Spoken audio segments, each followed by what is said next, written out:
Good evening, Raider baseball fans. It's baseball time in Texas as your Rouse Raiders are hosting the Eagles from Georgetown High School tonight at Raider Field here in Leander. Hello, everyone. I'm Michael Francis alongside my broadcast partner, Steve Kidhill, and we are excited about this game tonight. Doesn't get any bigger than this, Steve. This is a big – it's go time for the Raiders tonight. It's a big game against a really good quality opponent, too. Andrew Kidhill going against Logan Smith of the Eagles. It's going to be an exciting matchup tonight between these two schools. We'll go over the lineups for Georgetown. Leading off for Georgetown tonight will be number 19, Zach Mazik. I'm sorry, I want to apologize for that. I said I'd get it right. Zach Mazik, behind the plate. Batting second, number 7, Rowdy Hoadley. At shortstop, batting third will be the designated hitter, number 25, Reese Bell. At first base, number 12, Bo Dinscore. At third base, number 9, Nicholas Silva. Batting sixth, number 8, Zach Zavala, the second baseman. Batting seventh, number 1, Gabe Watson in right field. And at number 8, number 16, Andon Petty in center field.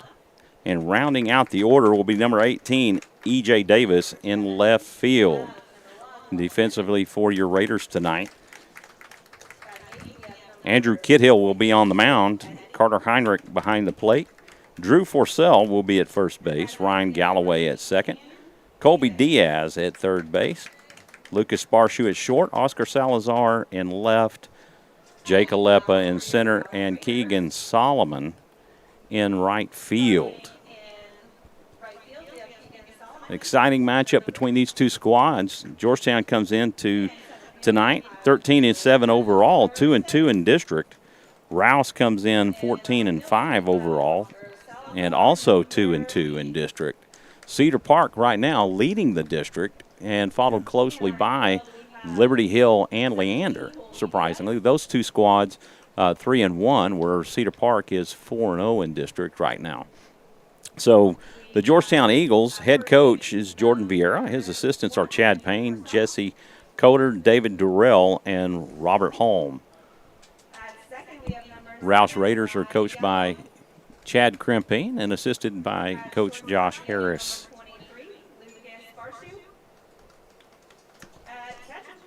So a nice evening for baseball tonight. Winds blowing out of the south.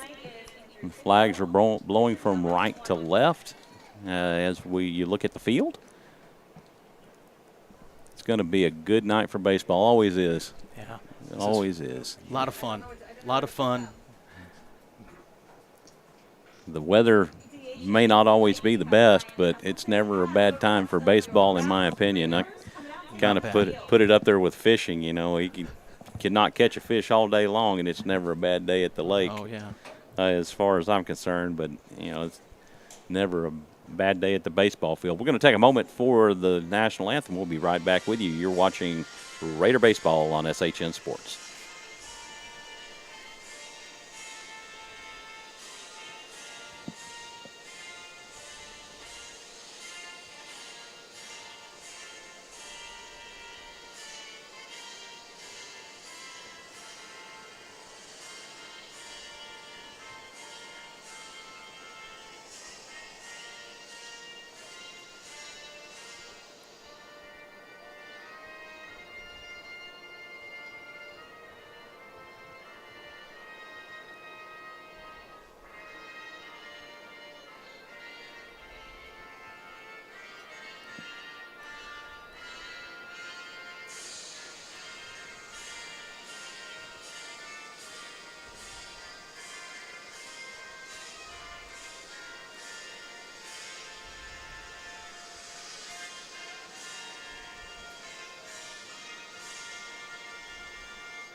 And like I said earlier, it's baseball time in Texas as we're set to get underway here in Leander with the visiting Georgetown Eagles.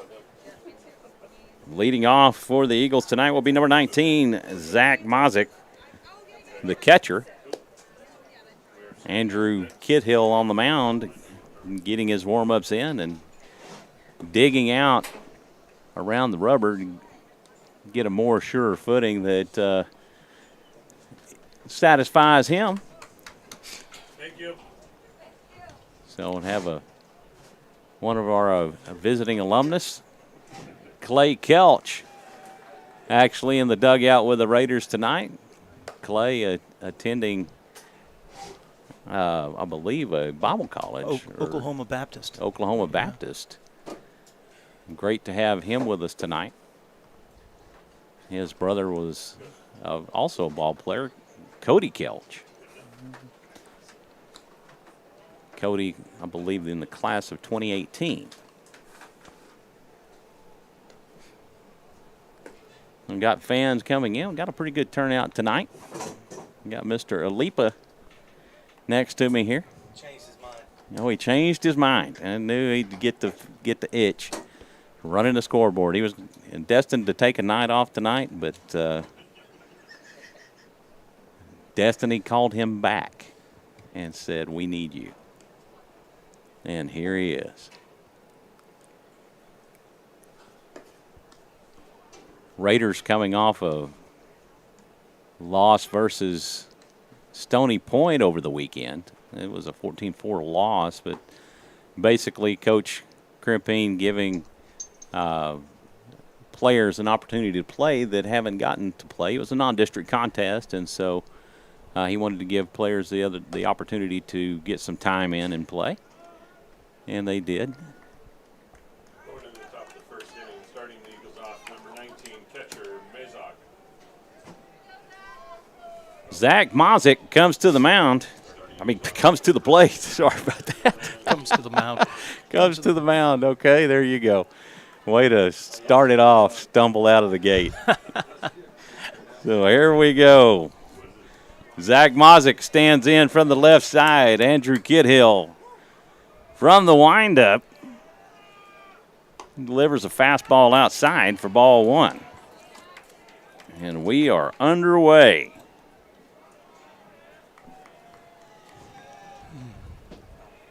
The 1-0 delivery. Cut on and missed. A nice little slider from Kidhill. That'll even the count.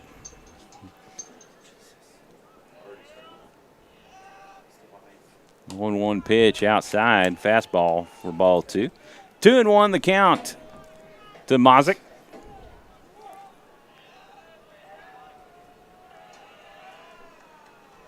Kidhill winds and delivers. Just misses that outside corner, which he does so well. He paints the outside corner high, low, extremely well. Surprised that was not called a strike. Mozik calls time and stands out. Ready to go. The 3-1 delivery, that's cut on and fouled off, and the count works full to Mozik. Good little battle here early in the game. A payoff pitch from Kittle outside for ball four, and Mozik will take the free pass. That will bring up Rowdy Hoadley. Hoadley, the shortstop. Got a courtesy runner now. Number 4. Which I don't believe we have the scorecard.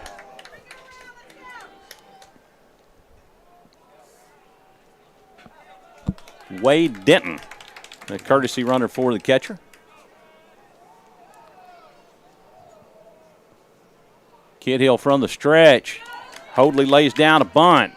Throw over to first in time, and just barely in time. Whew. Sacrifice bunt from Hoadley will move Denton over to second.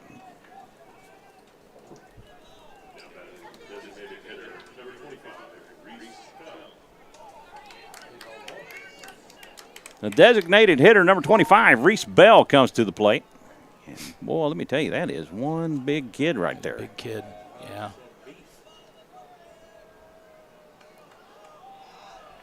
Kid Hill picks up the sign. He takes a look at Denton back at second. He delivers. This is cut on and fouled back to the net for a strike.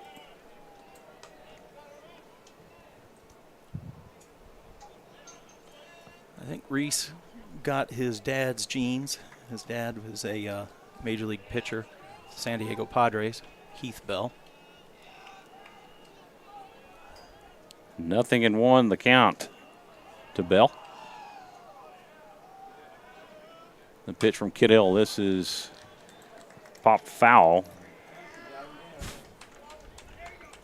And Bell down 0-2 early in the count. Denton extends his lead at second.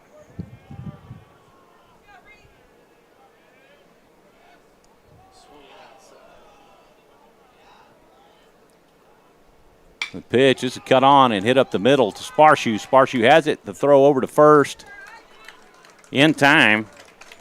That will move Denton over to third. And that'll go 6-3 on the put out of Bell. That will bring up the cleanup batter, number 12, Bo Dinscore, the first baseman. Bo has just raw power. Excuse me. He's got some serious power at the plate. Nice fastball from Kid Hill. Cut on and fouled back to the fence as Dinscore was well underneath that one.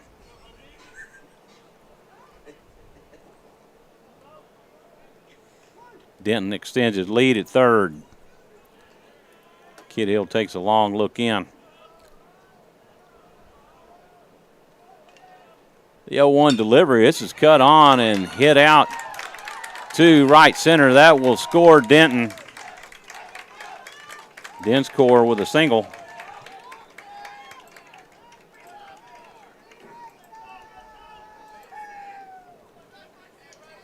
And that will bring up the third baseman, number 9, Nicholas Silva.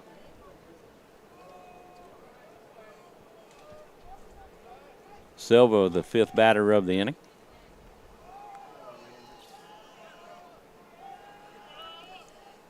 Pitch high for a ball. That leadoff walk came back and bit Andrew a little bit.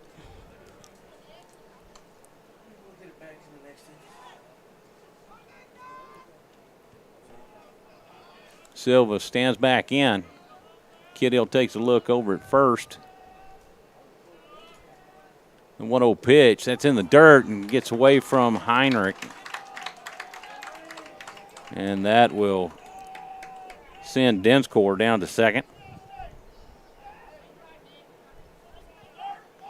Andrew's got to regain some composure out there and start throwing some strikes.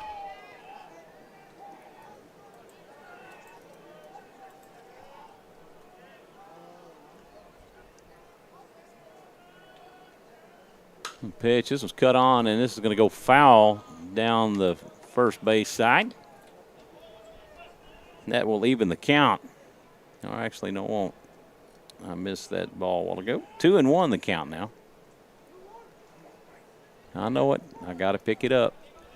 I got Mike over here digging in my ribs telling me, no, buddy, it's not 1-1, it's 2-1. All right, the 2-1 from Kid Hill. This is a chopper down the third base side foul. Now it evens the count. Yeah, there you go. I'm about to give Mr. Alipa the broadcast headset and let him take off. 2-2 the count to Nicholas Silva.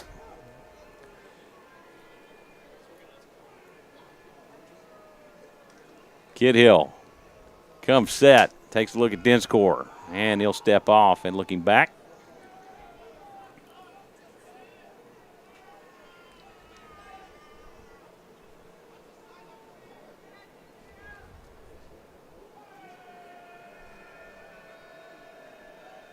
The 2-2 delivery. Miss. Oh, he got rung up. He got caught looking. I thought he was going to give him a a ball on that one. Looked really inside, but no, he ends up ringing him up for strike 3, and that will do it for the Eagles in their half of the first. 1 run on 1 hit, 1 left on. To the bottom we go. Georgetown leading this one 1-0. Defensively for the Eagles, Logan Smith will be on the mound. Behind the plate will be Zach Mazik. At first base will be Bo Dinscore. At second base will be Zach Zavala. At third base, Nicholas Silva. At shortstop, Rowdy Hoadley. In left field, E.J. Davis. In center field, Andon Petty. And in right field, Gabe Watson.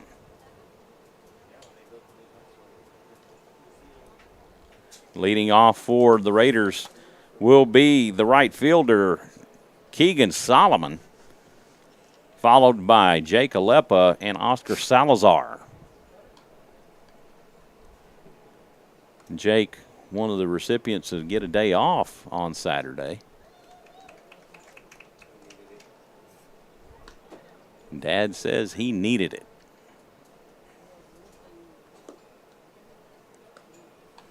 I think the key to Rouse winning this game is going to be pitch selection as far as hitting goes. They need to be very picky, make the Georgetown pitchers throw strikes, and take the free bag when it's there. Now, numbers on their uniforms kind of hard to read. They're blue on blue jerseys bordered in white, outlined in white, if you want to say. Keegan Solomon stands in. Logan Smith winds and delivers the first pitch. Fastball up high for ball 1.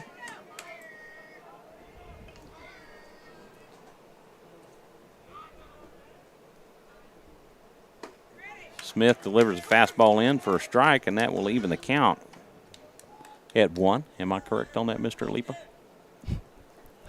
He says I am. The 1-1 pitch. This is popped up, and it's infield. Dinscore over, makes the catch, and that will do it for Solomon in the first.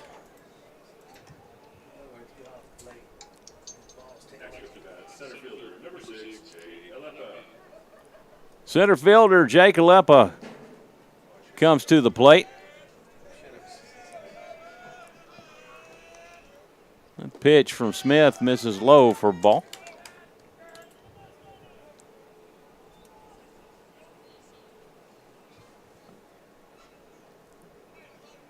1-0 delivery as Alepa shows bunt and lays off for ball 2. Making the pitcher work, that's Jake Alepa's specialty here. 2-0 the count to Alepa. Salazar on deck. The 2-0 pitch from Smith. This is hammered down the third baseline foul for a strike.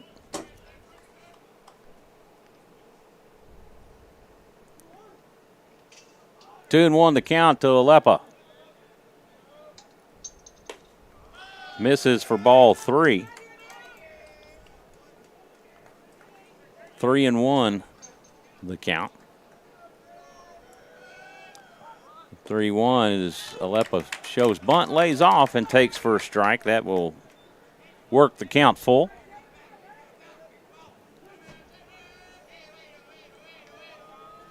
Smith with a payoff pitch. This is fouled off. Alepa stays alive.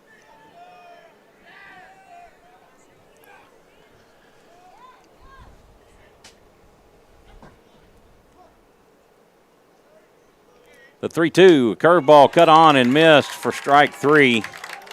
And that was a nasty looking curveball. Yep. It was a little high, but it had a lot of break. 2 away as Oscar Salazar comes to the plate. 2 outs with nobody on here in the bottom of the first. Georgetown leading this one 1-0 over the Raiders. This pitch cut on. This is hit down third base side. Silva has it. Throw over to Dinscore in time, and that will do it for the Raiders as they go 1-2-3 in the first. No runs on no hits, nobody left on. To the second we go. Georgetown leading this one 1-0 over the Raiders. Due up for the Eagles in the second, Zavala, Watson, and Petty.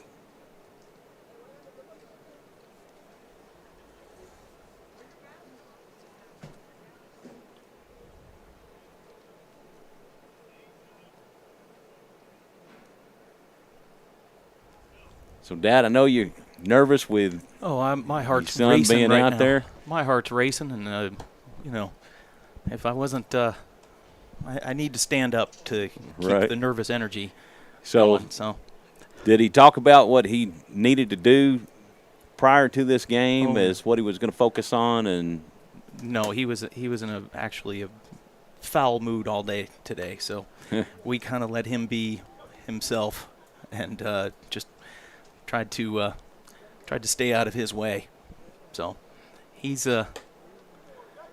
pitched well when he's in a foul mood, and he's also pitched to average when he's in a foul mood. So well, let's hope it's the latter and not the former, right? And he pitches better in a foul mood. Yep. That's what we're hoping for tonight. Isn't that right, Mr. Alepa? That's right. That's right. If Mike says it, it's got to be right. Mike's kind of like that old E.F. Hutton commercial. My broker's E.F. Hutton, and when he says, everybody stops and listens. Stops and listens, yep. There you go. Oh. Mike stops everyone. Number 8, Zach Zavala will lead off the second for the Eagles. It's Andrew Kidhill back on the mound for the Raiders to pitch the second. First pitch offered at fouled off for a strike.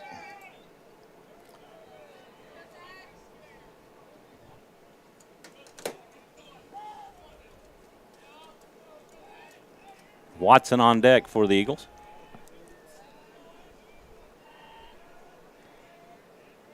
The 0-1 from Kidhill misses down and away for ball one. That'll even the count. Overcast skies here at Raider Field. Lights are on. The 1-1 pitch. Ooh. Just misses low for ball two. Man. And I think Andrew showed a little dismay about that call. No doubt. I did too. The 2-1 delivery, breaking ball upstairs for ball three, and the count has gone 3-1. The count has gone 3-1. So what's your point? Point is, I'm going to take this headset off, and we're going to swap jobs. Well, ball four, and that will be Kidhill's second free pass of the night. A little uncharacteristic. Andrew throws a little more strikes in this, so let's see if he can turn it around. One on with no outs here in the top of the second. Gabe Watson comes to the plate. Watson, the right fielder for the Eagles.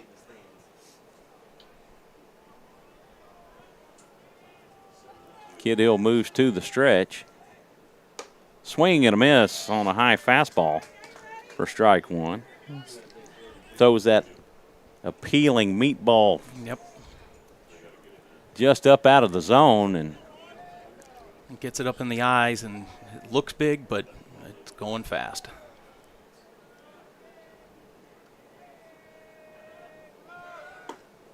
Throw down to second will not be in time as the ball goes into the outfield. Heinrich threw it wide of the bag beyond the reach of Ryan Galloway. Yeah, that was a called strike for strike two.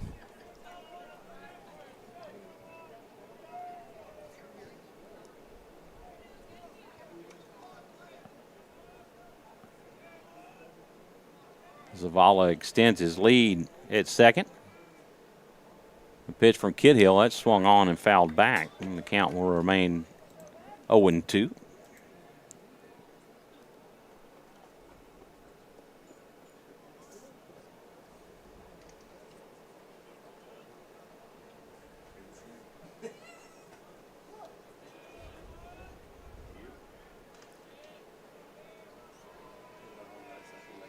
Kidhill ready to go. Swing and a miss for strike 3, and that will do it for Watson.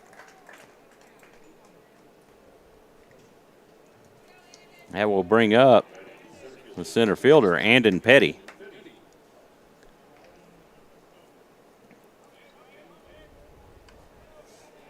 E.J. Davis on deck for the Eagles.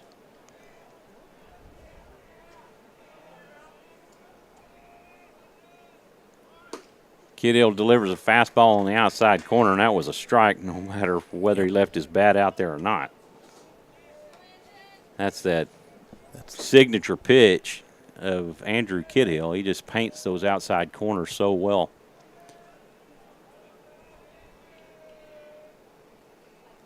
The 0-1, a swing and foul tip, and that will send Zavala back to second as he had a huge jump.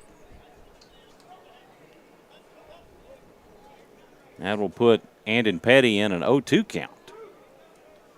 Don't give him anything.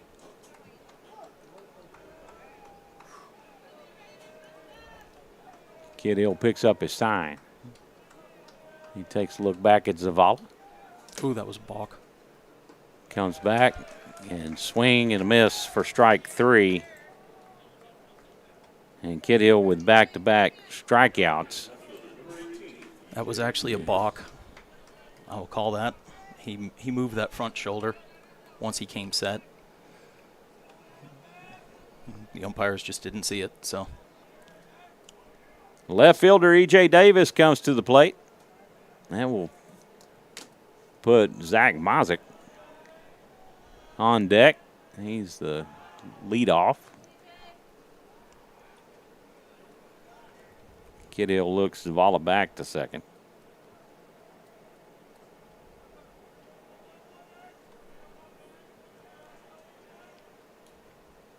The first pitch to Davis misses. He checks his swing and misses for a ball, but I mean, that looked like a really good pitch right at the zone. Weird. And Mr. Strange. Lepa is in full agreement. That was weird. Mm-hmm.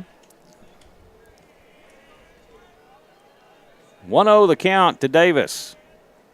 Kiddill takes a look back at second. He delivers breaking ball down and away. Nasty. Beautiful pitch right He there. puts a little nasty on that one Yep. for a strike, and that will even the count up at 1. What's up there? One on with 2 outs here in the top of the first. The Eagles leading this one 1-0. Pitch in for strike. And he is dialed in right now. 1-2 the count to Davis. Zavala extends that lead, and then he goes back a little bit toward second. Heinrich sets up on the outside corner. The curveball hit up the middle. This will bring in a run. The throw home from Aleppo will not be in time. And with the throw home, Davis will take second. So he'll pick up the single, but he'll get second on the throw home.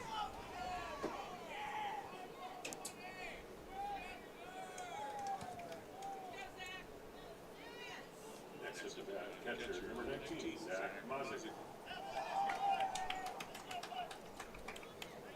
Zach Mozick comes to the plate. Zach drew a walk his first time up. They're going to call time, and That was the next walk that he gave up. Yeah. It came around and scored. the leadoff walks have bit him so far. Both of them have come home to score. And that's the tale of the game right now. Yep. Those 2 runs are walks, were issued walks.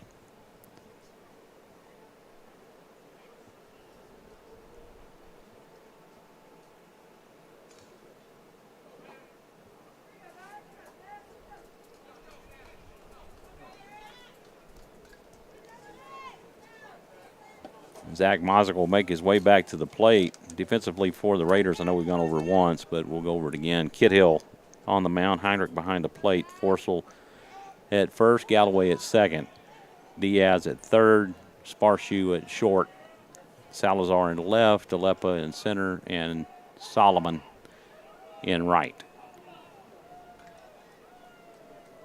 Kid Hill steps off and looks Davis back to second.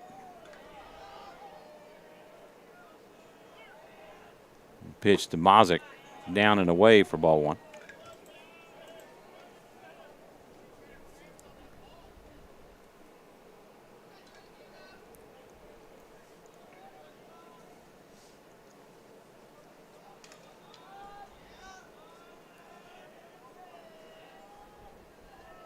One-0 delivery, down and away for ball two. He's got to come to him now. This is a dangerous pitch.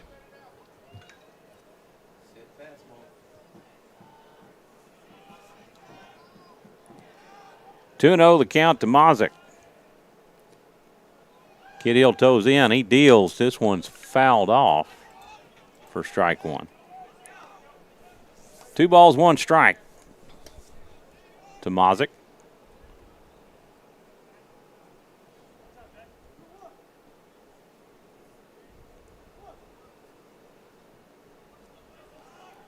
Kid Hill picks up the sign from Heinrich.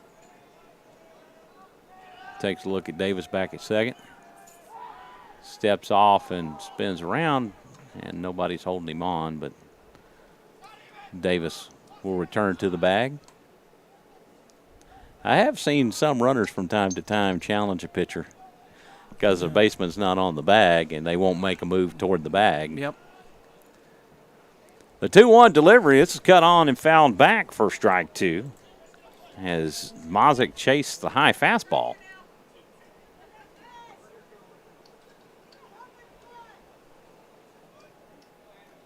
Coming back from 2-0 to 2-2 is very. It's big in this at bat. It's a big hill climb. So Mazick calls time. He'll step out and reset, and Kid Hill will do the same thing. So he sends Heinrich back through the signs again.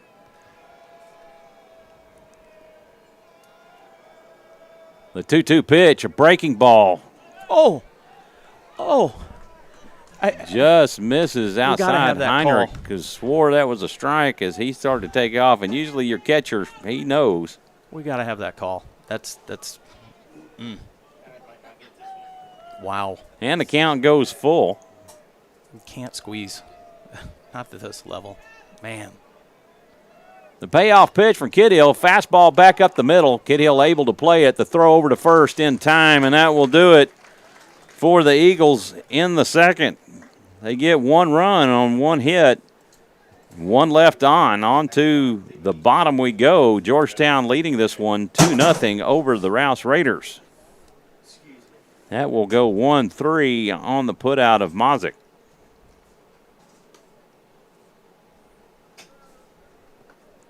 I sure hope we get some calls like that. Andrew in our favor. Andrew really helping himself out Wow. on that comebacker as he was able to knock it down and able to get the presence of mind to track the ball. It's so easy to lose track when you're in a pressure situation right there. But, yeah, he did a good job on tracking that to get the put out at first. Due up for the Raiders in the second, Diaz, Templeton, and Forcell.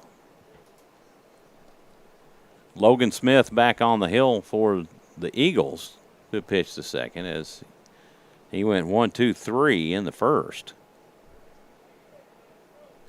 Pop up to first, a strikeout, and a ground out to third. And I can tell you he did it on 10 pitches. There we go. I believe that's correct.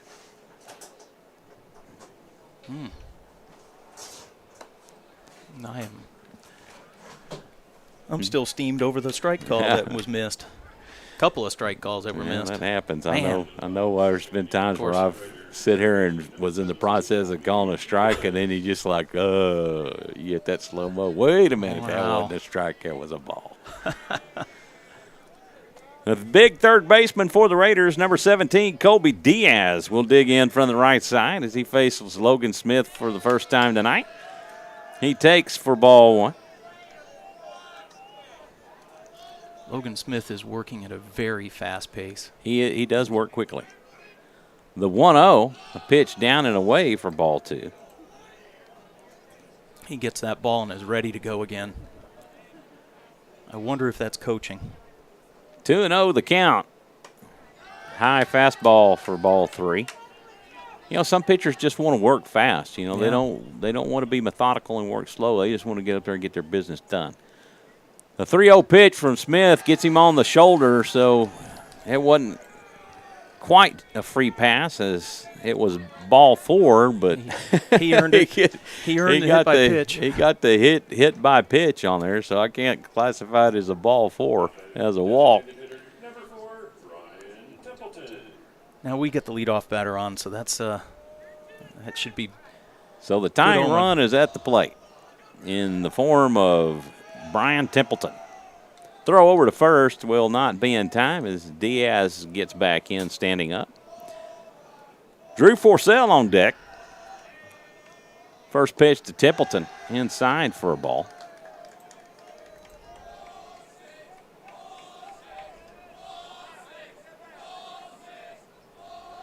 You got the Raiders giving the chatter that they picked up from McNeil. I mean, not McNeil, but Stony Point over the weekend. Yep. As they were counting the balls that were being thrown by the Raider pitching staff. The 1-0 pitch, that's cut on and hit foul into the Eagle dugout. For strike one, that'll even the count.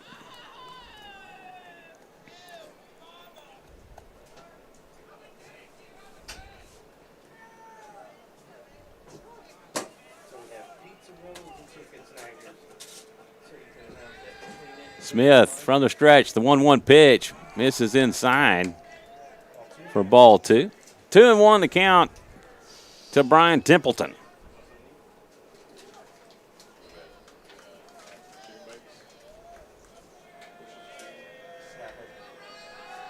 Throw over to first, not in time as Diaz dives back in. I'll tell you what, he's got a pretty quick pickoff move. Quick pickoff move. He actually steps behind the rubber. So it's a step off and then a throw. Throw over again, not in time. He moves his feet very fast. He seems to do everything very fast. Yep. He works fast. He just works to get his job done. 2 balls, 1 strike to Templeton. The 2-1 pitch, that swung on and missed for strike 2. Looked like a little change of speed there. All right. Just 2 years ago, these Georgetown Eagles were playing Colleyville Heritage for the state championship at the Dale Diamond. That was the pitch down and away for ball 3. That was the last year of Coach Adam Foster as he went on to San Angelo State. Or I believe it's Angelo State now. Angelo, yeah. Full count to Templeton. Diaz extends his lead at first. The 3-2 delivery, this is cut on, hit foul, and goes back out of play.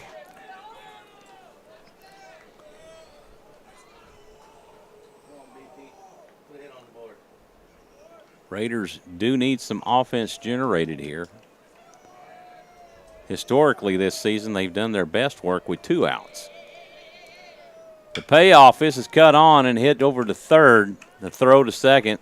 The double play is turned. And that went 5-6-6-3. 5-4-3, right? I believe Short covered it, didn't he? I think it was second. Was it second? It's fine. Okay, it's fine. Don't.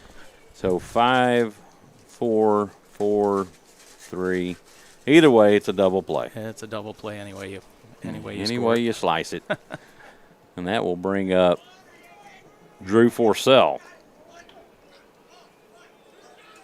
Ryan Galloway on deck. First pitch to Forcell. right at the head. He ducks out of the way for ball 1. Now that's how you help your pitcher out right there.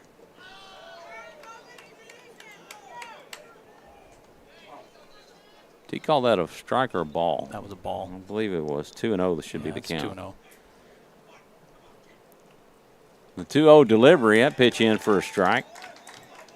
Surprising, as he seemed to lose his footing as his front foot when it came down, slipped. The 2-1, in for strike 2. He's done that 2 times in a row, and he's thrown strikes. His front foot, his landing foot, slips on the mound, but he's turning strikes on him. Yeah, he's obviously having trouble with the mound, but it doesn't show on the pitches. 2-2, the count. The 2-2 pitch outside for ball 3. Maybe we ought to go fix it for him. The count works full to Drew Forcell. The payoff pitch, it's cut on and hit out toward it's got right. him. That's over the head of Watson. And Forcell may extend this out to a triple. The throw to third will not be in time as Forcell slides into third with a triple.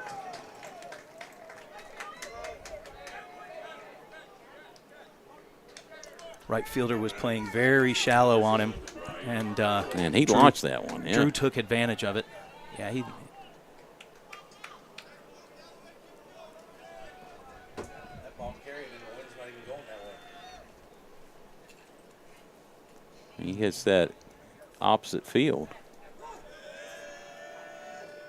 First offering from Smith misses outside for ball 1. Raiders could really use this run at third base. The 1-0 pitch misses for ball 2. got to be patient here. Look for your pitch in the zone. Raiders making Logan Smith work a little more in this inning.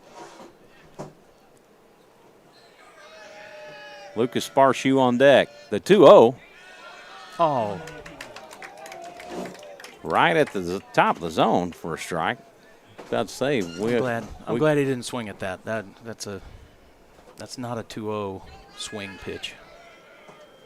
the 2-1 pitch sails high for ball 3 as Galloway There you go. arches back out of the way. Working in a little bit of yoga.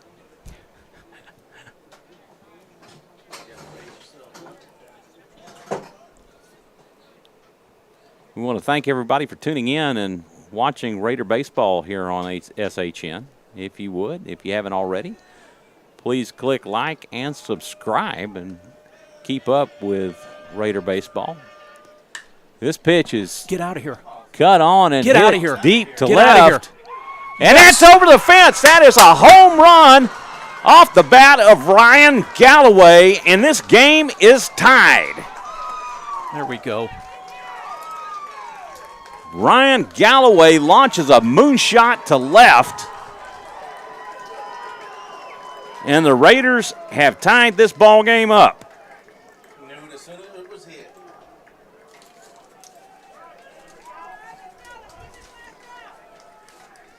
Boy, just what the doctor ordered right there. Logan Smith leaves this one hanging down the middle of the plate, and Ryan Galloway exposed that weakness.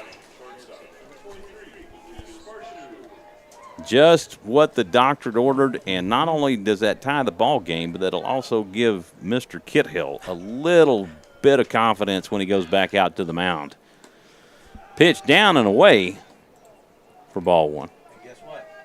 All that with 2 outs.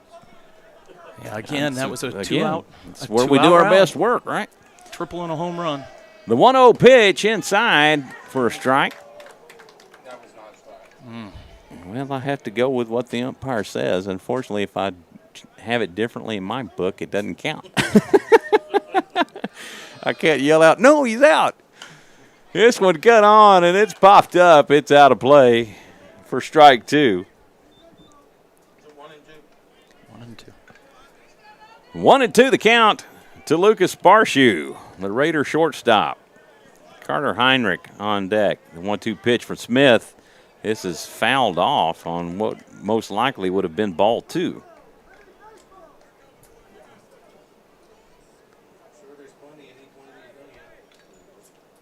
That young man has been with the Eagles as far back as I can remember. It's always good to see him.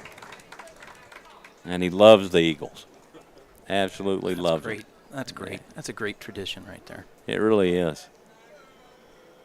The 1-2. This is cut on and hit down the third baseline. It's fair. The throw to first.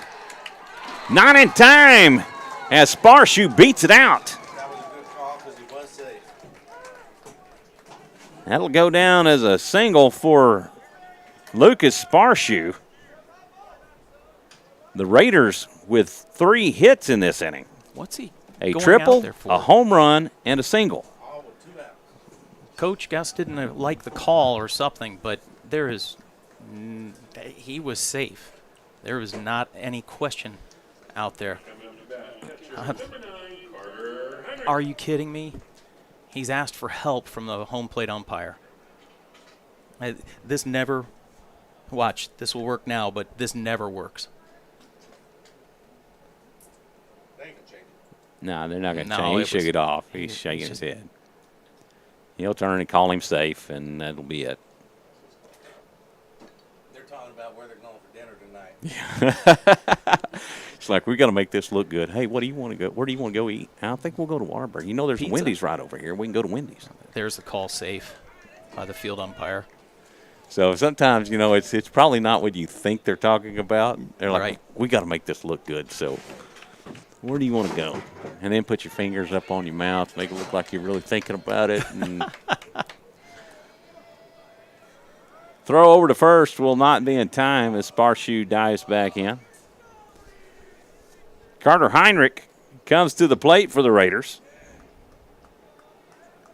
Heinrich, the 6th batter of the inning. The throw over to first, not in time, as Sparshoe got picked off last week and definitely doesn't want to make that same mistake, so he's going to be careful on what he does right now. Pitch to Heinrich misses low for ball 1.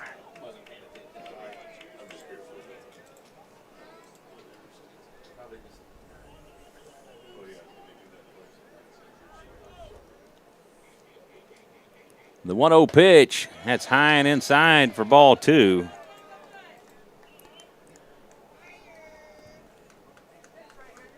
Two 2-0 the count to Heinrich. Keegan Solomon on deck. Throw over to first, not in time. It's almost a calling card of the Georgetown Eagles to throw over to the bases every time. They throw over more than any other team, first, second, anytime. 2-0 pitch misses low for ball 3. And you can imagine that coach is most likely giving Heinrich the take sign. I would hope so. Throw over to first, again not in time, and wasn't even close as it Another throw over. pulled Dinscore off of the bag. Again, this is coaching, I'm sure. They call for more throwovers. Ooh, he The barely 3-0 stopped. in for a strike on a pitch that was down and away. He barely stopped. Did almost a quick pitch right there. Very close to a balk. The 3-1 delivery, this is cut on. This is hit out to left. This will be a base hit for Carter Heinrich, and that will put runners at first and second for the Raiders. And the 4th hit of the inning. Sam Walsh for courtesy runner. Sam Walsh And that's it.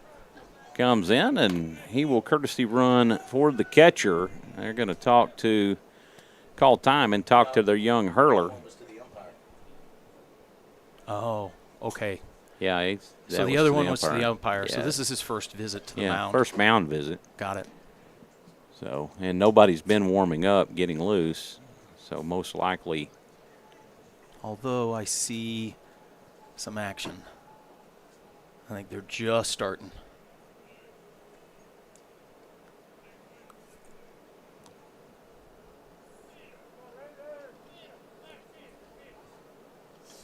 Starting to get some arms loose. I can't catch a number with their with jersey scheme. That blue on blue is hard to read, and that will bring up Keegan Solomon. Solomon 0 for 1. He flew out or popped up to first. Logan Smith spins off and Luke Sparshoe back to second. That happens every time there's a runner on second. We'll Jake, always see that with Georgetown. Jake Alepa on deck. The first pitch hits Solomon. And that's the second hit batter. And that will bring up the center fielder, Jake Alepa. Alepa 0 for 1. He struck out in the first. Bases loaded for the Raiders with Logan Smith on the hill for the Eagles. First pitch to Alepa. The pitch misses down and away for ball one. Logan's still having trouble with the mound. He hasn't been comfortable with it this inning at all. He comes set. He delivers a breaking ball low for ball two. And that front foot just does not plant well. When he comes down, the 2-0 pitch down and away for ball three, and he has no place to put him. I'm going to guess that Jake has a take sign right now. That was it. He'll probably get another one. The 3-0 pitch, that misses for ball four, and that'll bring in the go-ahead run. And Lucas Sparshoe. That will load the bases for Oscar Salazar. Salazar has been a dangerous hitter.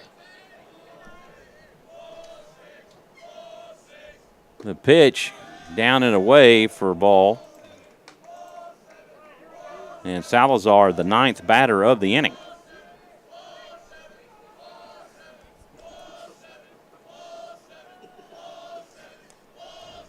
The 1-0, that's in for a strike. I'm not sure Georgetown has their reliever quite ready yet. From the stretch, this is cut on and hit foul out of play for a strike. And Salazar behind in the count, 1-2. Raiders took some taunting lessons from the Stony Point Tigers over the weekend and utilizing them tonight. The 1-2, this is hammered up the middle. This will score one, possibly two. One run has turned toward home, and that will score 2 runs. Great at bat right there. On an outstanding at bat by Oscar Salazar. Hey, did I mention it also with 2 outs? Yeah.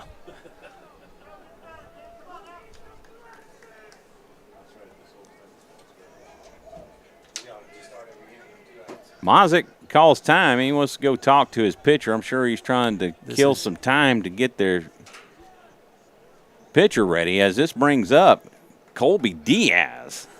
Colby started this thing off by getting hit by the pitcher.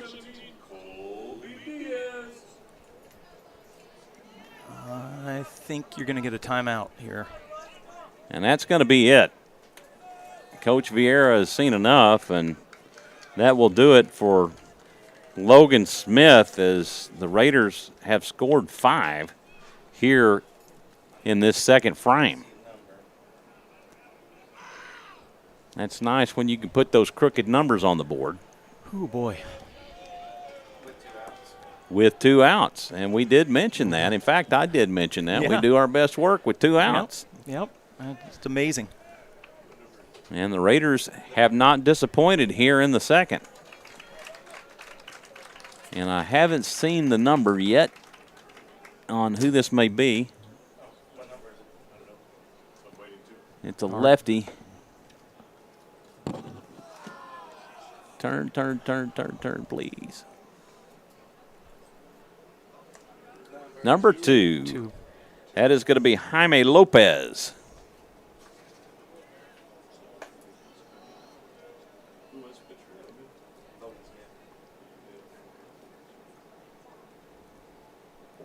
Jaime Lopez comes on in relief of Logan Smith. Smith goes an inning and 2/3.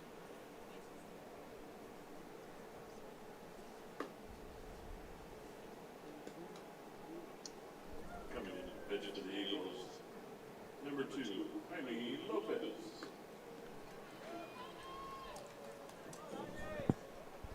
And right now, Logan Smith on the hook for the loss, but it's early in this one yet. It's too early. And Yeah, you can't, it's early. One thing about both these squads, you can't really count them out. You know, Raiders have had some misfortune, but they could have easily been on the other side of it versus Leander and Liberty Hill. Yeah, the story of this game has yet to be written. Lopez, a left-handed hurler for the Eagles, as he will face Colby Diaz for the first time.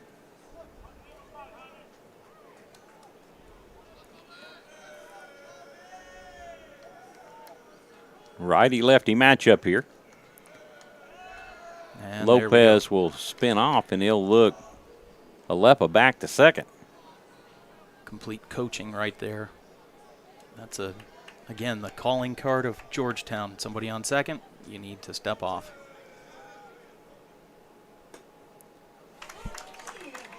Pitch in for a strike. That wasn't even close. Nothing in one, the count to Diaz. Lopez comes set.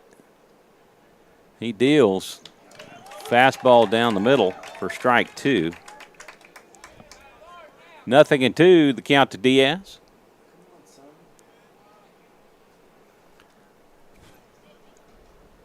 Lopez taking his time on the mound. The 0-2 pitch. A slider misses low, as he thought that he had him, as he was ready to go to the dugout.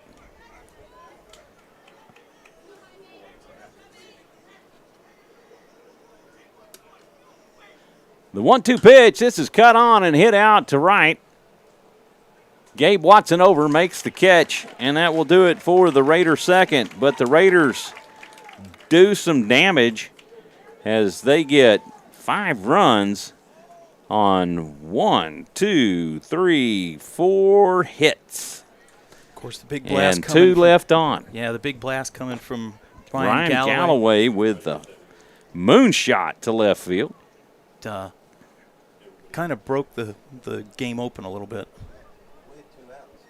With 2 outs. All with as 2 outs. Mr. Alepa says. You know my wife's listening to this and she's hearing everything I'm saying. Right. So Mrs. Alepa is listening to the game and hearing everything that Mike's saying. I got my mic right here, so he's picking up. Please don't be mad. Oh, my goodness. All right, let me get here. I'm waiting for the text.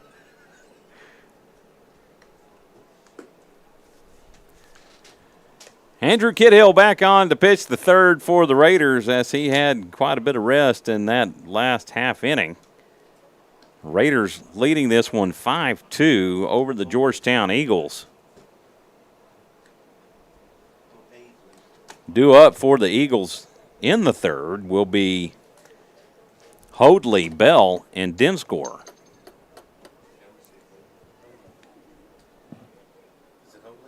Hoadley. No, Hoadley. Hoadley. Rowdy Hoadley. Yeah, it's Rowdy Hoadley. Rowdy is a switch hitter, and he is committed to Temple College for next year. Going as a shortstop. Starting Eagles off in the top of the third inning. Shortstop, number 7, Rowdy Huntley. This is a leaper.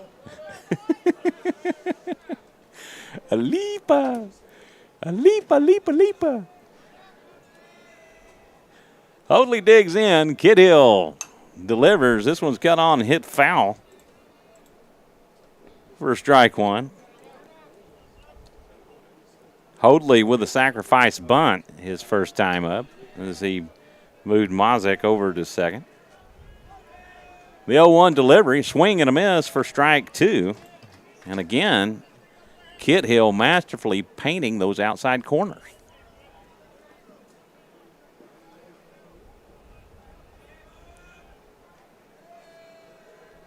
The 0-2 delivery, fastball.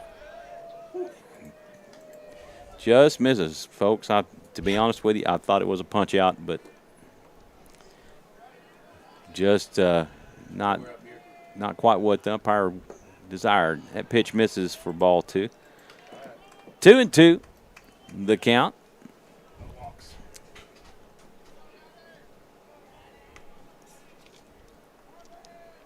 Kid Hill from the windup, and he delivers. The 2-2 swung on and missed. And the Raiders really working the taun end today. Now batting, designated hitter number 25, Reese Bell. That will bring up Reese Bell. He grounded to short his first time up.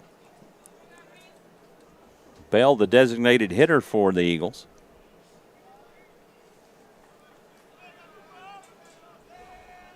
Kid Hill winds and delivers a fastball on the outside corner. And I tell you nobody does it better. Yeah, I think Andrew's adrenaline may be running here. The 0-1, that slider down and away, cut on and missed for strike two.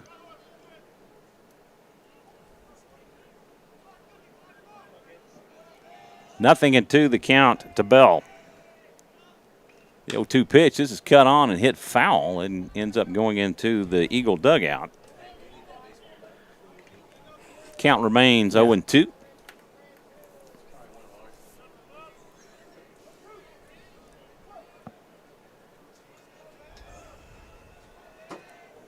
The 0-2 delivery, that gets out of the glove of Heinrich and goes to the backstop. That would, if the guy was on base, that would be a pass ball.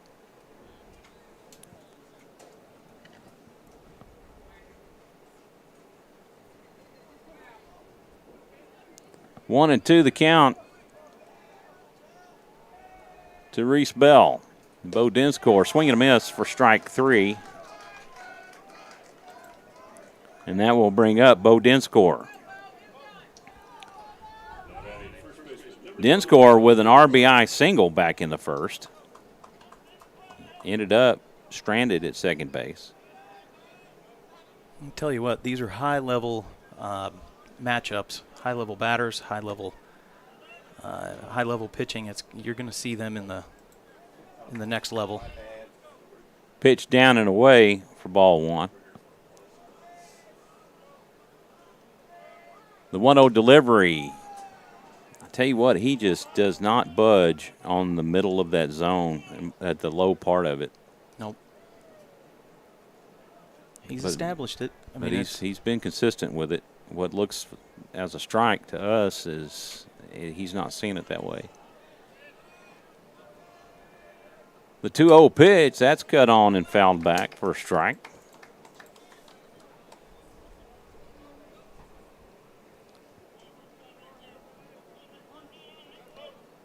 Nicholas Silva on deck for the Eagles.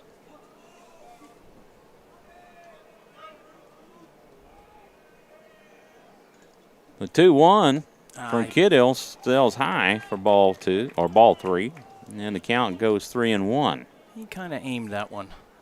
He didn't quite throw that one, so just needs to reset and throw the ball hard.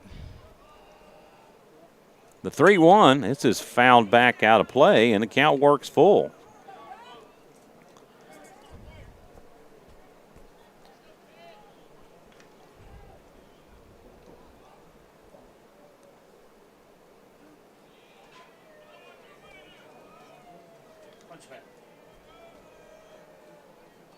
Payoff pitch. Swung on and missed for strike 3, and Kid Hill punches out the side in order. No runs, no hits, nobody left on. After 2.5, it's Raiders 5, Eagles 2. That is good. He punches out the side with back-to-back strikeouts. That is the 6th strikeout of the game for Kid Hill. You got 54 pitches, friend? Due up for the Raiders in the 3rd. It'll be Templeton, Forsell, and Galloway.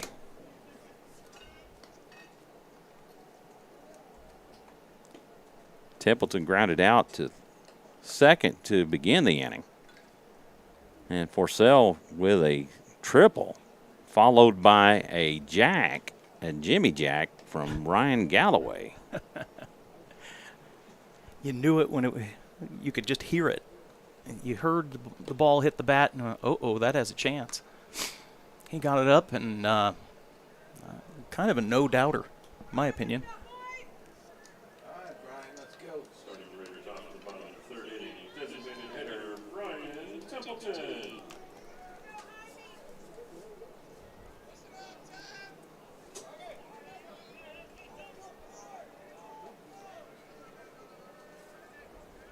Lopez back out to pitch the 3rd, as he will paint the outside corner for a strike to Templeton. Tough pitch. That's a tough pitch he's just threw right there. That's very difficult to hit. 0-1 the count. The pitch high and outside for ball 1. And that will even the count. Yeah, 1-1. Thank you, Mr. Alepa. The 1-1 pitch, a swing and a miss from Templeton for strike 2. 1-2. Drew Forsell on deck. Lopez pitching exclusively from the stretch. The 1-2 delivery. This is cut on and hit foul. And the count will remain 1-2.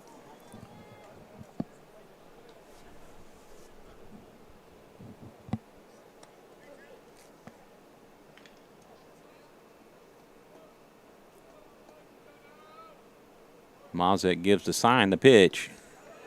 A curveball in the dirt. They appeal. No, he didn't. They appealed to the first base, and he says no. That'll even the count up at 2. The 2-2 is cut on and fouled, and what a curveball. Man, that thing had a ton of break, and Templeton does good to get the bat on it. Yeah, he's doing a real good job of spoiling some really good pitches. Live to see another pitch. The 2-2, this is cut on and hit foul. Back out of play. The count will stay at 2-2. He's already hit quality at bat status with this, just seeing so many pitches. All right, maybe throw 5 more. Lopez comes set. He deals. Misses that outside corner, and I tell you what, that was a pretty nice looking pitch, to be honest with you. I can't say that I disagree with that. Maybe a smidge outside. Yeah. He's been calling it. Right, but he didn't that time. Count goes full for Templeton. This one is cut on and popped back out of play, and he will breathe life yet. Anybody have a pitch count on how many pitches he's seen? Well, I can tell you, he's got the count full, and he's fouled off probably 4 others. That's that pitch misses inside, and fantastic at bat. I mean, when you're the pitcher, you gotta think, man, I worked so hard only to lose him. Yeah, that's just that is really winning the battle right there. Yep, that's what you teach these kids from early on, and he showed a lot of patience at the plate and did his job. Fouled him off when he needed to, and That will bring up Drew Forsell. Forsell with a triple his first time up. Throw over. Oh. As he shows bunt, he lays off, but it gets rung up on the call for a strike. I was guessing that they were going to throw over right there, so wouldn't surprise me if a throw over happens right now. 11 pitches. That's it. Throw over to first, not in time. Brian has to be aware of that, though. It looked like he might have been leaning just a bit. So, Well, Dinscore is a tall kid, so I mean he's got a lot of stretch. He's got some long legs over there. He can stretch out pretty good. But you got to apply the tag. It's not just stepping on the bag at this point. Brian's not seeing the pitcher, the move. He's not reading it very well right now. He's really trying to get the signs from Coach Crimpine, and Coach Crimpine not pleased with what he's seeing over there.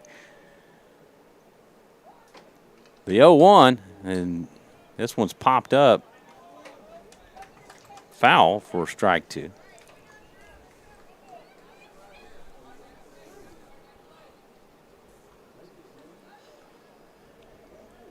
One on with no outs for Drew Forsell. The 0-2 sails high and outside for a ball. It's very close to being a balk. That he definitely quick pitched there. So he has that pause, but Oh, there we go. he's done it 3 times in a row, and he finally got caught.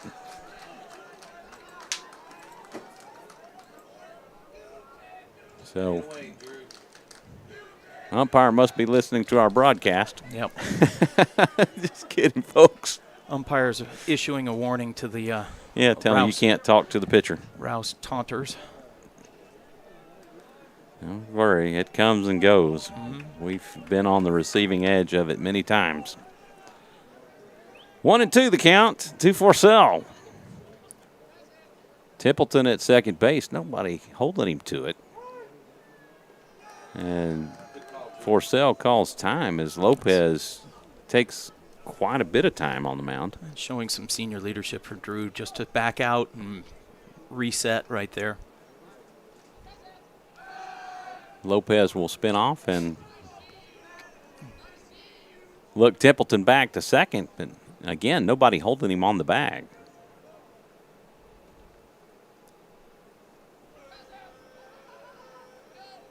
Lopez comes home. That nasty breaking pitch, it misses.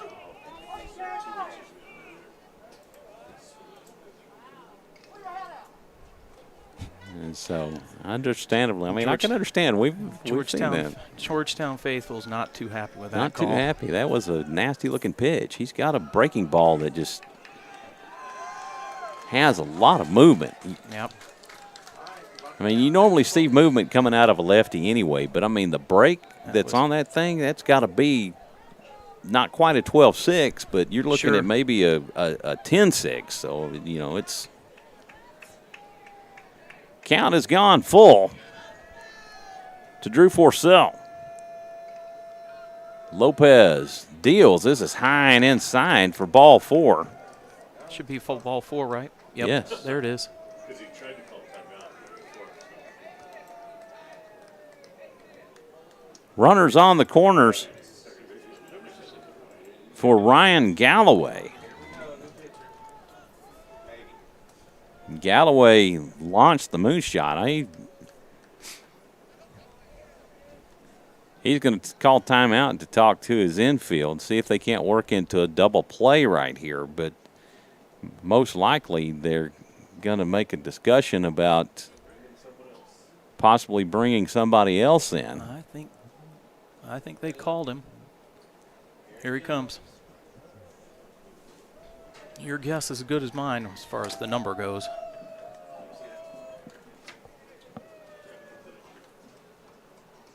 As soon as it's a number 4, and that will be Wade Denton. Denton, the courtesy runner earlier.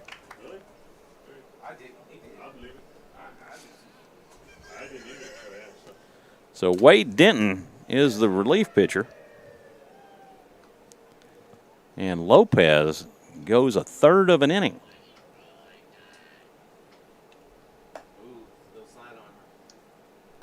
Coming in to pitch to the Eagles, number 4, Wade Denton.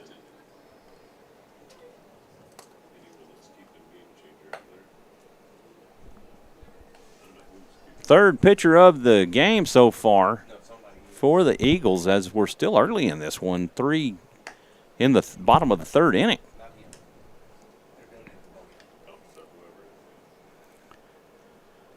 With Ryan Galloway coming to the plate. And you have to know that what impacted that decision was the fact that Galloway launched that home run, but the pitcher just was not getting the calls. No, he was not getting the calls. He had some good breaking pitches that he just did not get the favor of the call on. And You know, I would also say that Templeton fouled off 8 pitches or something like that. Right, I mean, right. I think we got a count on it, 11 pitches that he saw. I think 11 pitches at bat. That's a rough battle to lose, you know. And well, then, it's frustrating for a pitcher when a hitter just keeps fouling them off. It's like at some point you feel like you're losing the battle. Yeah, you're defeated. So 2 really good at bats by Brian Templeton and Drew Forcell. Runners on the corners for Ryan Galloway as he stands in. Wade Denton getting his first pitch into this game. Pitch at the top of the zone, gets the outside corner for a strike. I wasn't expecting that type of wind-up for him. He went very fast. His rhythm is very fast. Comes set. And that goes to the backstop. And that will score Templeton on the wild pitch.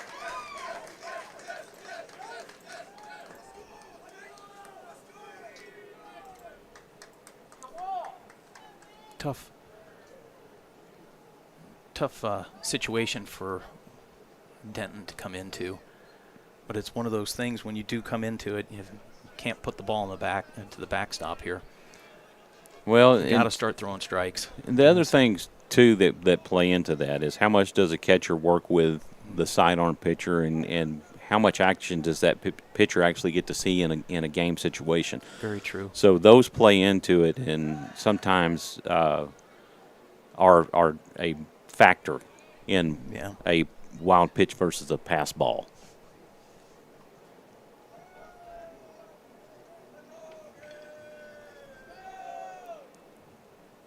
One and one, the count to Galloway. He swings and misses for strike 2. Raiders leading this one 6-2 over the visiting Eagles. Lucas Sparshoe on deck. Denton spins off and will look Forcell back to second.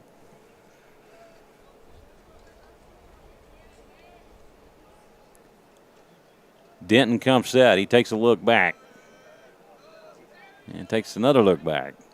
And decides to come home. This is popped up. This could be in for a base hit, and it will be, as that was a Texas leaguer if there's ever been one, for Ryan Galloway. Good piece of hitting right there, just flipping it over the second baseman's head right in front of the right fielder. And that will put runners once again on the corners. It's a base hit for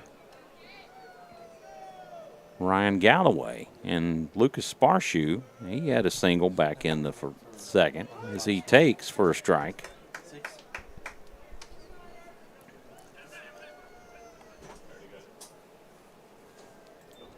Carter Heinrich on deck.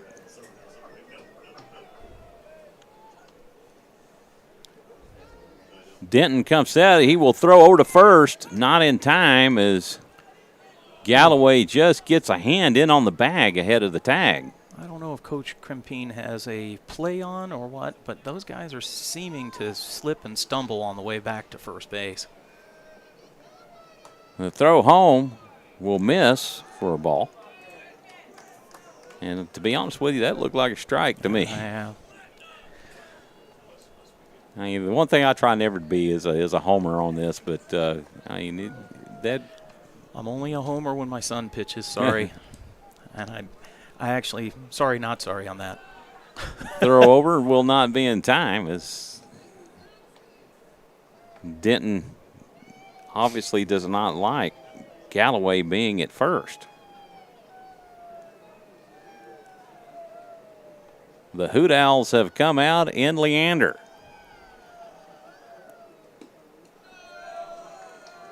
1-1 misses for ball 2. Raiders have scored 1 in this inning. They have gotten 2 walks and a single. The 2-1 pitch, this is cut on. This is still in play. It goes foul. And the count will even at 2-2.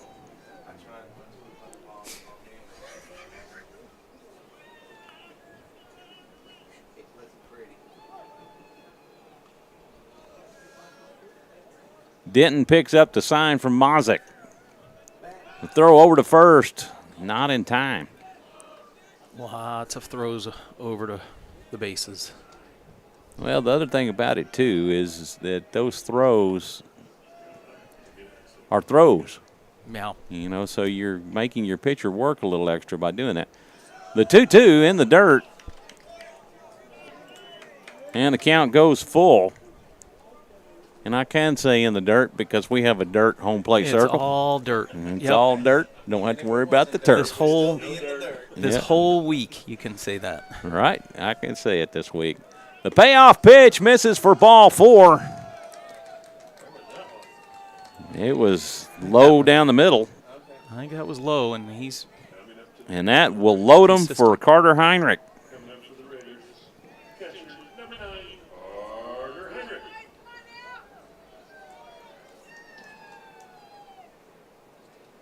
Keegan Solomon on deck. Heinrich with a single, his first at bat. As he cuts on this and he hits it over to short, throw to second in time, and that will do it. Oh, it's out of the glove. No, that was on the transfer. Oh, it's on the transfer. We're Okay. Count that out. We'll score a run on the play. Okay, so Forcell comes in. Galloway advances to third. Sparshoe is out on the fielder's choice, and that goes 6-4. And we're going to get a visit to the mound again.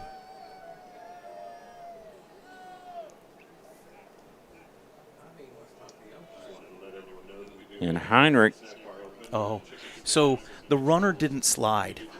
And so there may be some thought that there's a runner interference because he has to slide there. But there was no contact. There was no contact, and the throw was not attempted. So this is something that the umpire should decline, and we can move forward. So Heinrich hits into the fielder's choice, and Sparshoe is thrown out 6-4 on the putout. He didn't interfere with the play. He ran out the way.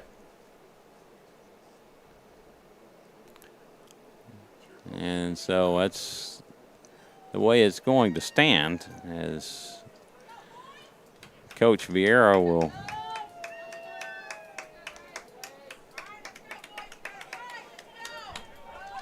accept the answer and move along. 1 out. Raiders have scored 2. They have drawn 3 walks and have 1 hit so far in the inning. 1 run is scored on a wild pitch. Solomon takes for ball 1. The throw over to first, not in time as Walsh dives back in. Sam Walsh, courtesy running for Carter Heinrich, the catcher. The 1-0, that's in for a strike on the outside corner. And that will even up the count at 1. 1-1-1, so says Mr. Alepa. The 1-1 pitch from Denton on a fake throw down to second, as Walsh will pick up the stolen bag and a throw down to third. I think that was a ball. I believe it was. A ball on the throw. Yes, ball. Yep.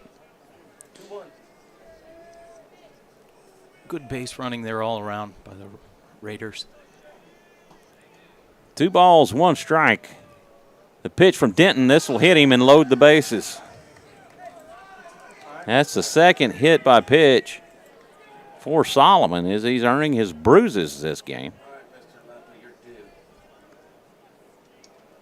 The bases loaded for Jake Alepa for the second time tonight as he's come into a bases loaded situation. He drew a walk, which scored a run in his previous at bat. So he's 0 for 1 with a strikeout and a walk. Wade Denton on the mound for the Eagles as he faces Jake. Pitched in the dirt for ball 1. Mazick getting his workout behind the plate.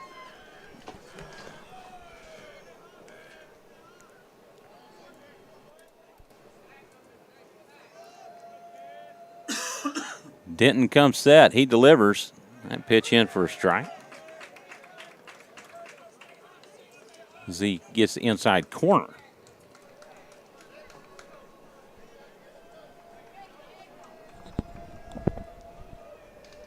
Denton takes a long look in. He comes home. Another fastball down the middle for a strike. Alepa down in the count, 1-2. Oscar Salazar on deck.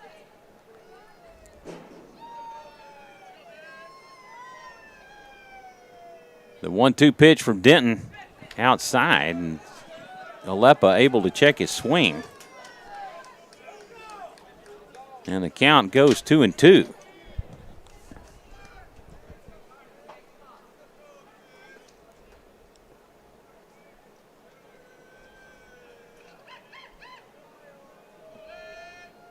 The 2-2 from Denton hits him, and that'll bring a run in as he has hit back-to-back batters.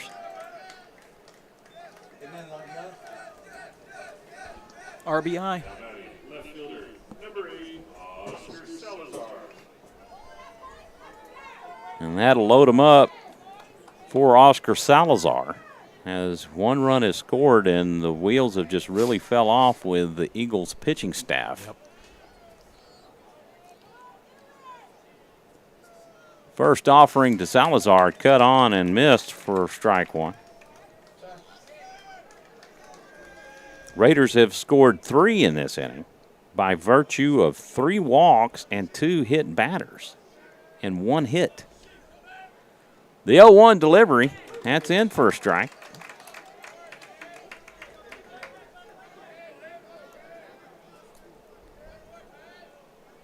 Salazar, the 8th batter of the inning. The 0-2 from Denton, that's outside for a ball, and Mazick does a great job of keeping it from going to the backstop. And they have more activity going in the Eagle bullpen. They have to. He's pitched 23 pitches. And just in this inning, because he came into this inning. Raiders with bases loaded and 1 out. Salazar lays off for ball 2 on a pitch that was nowhere close to the zone. Started there.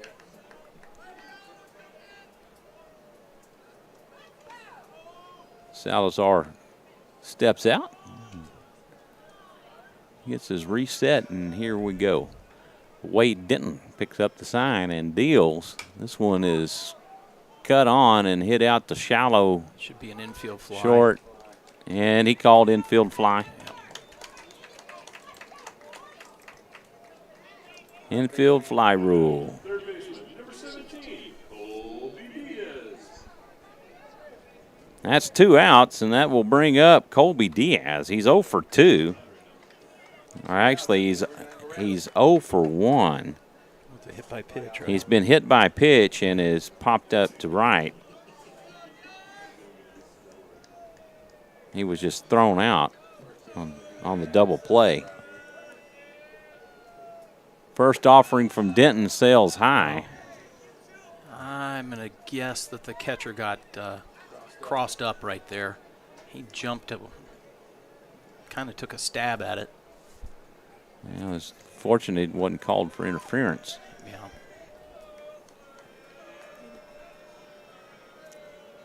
And the 1-0 pitch from Denton outside for ball 2.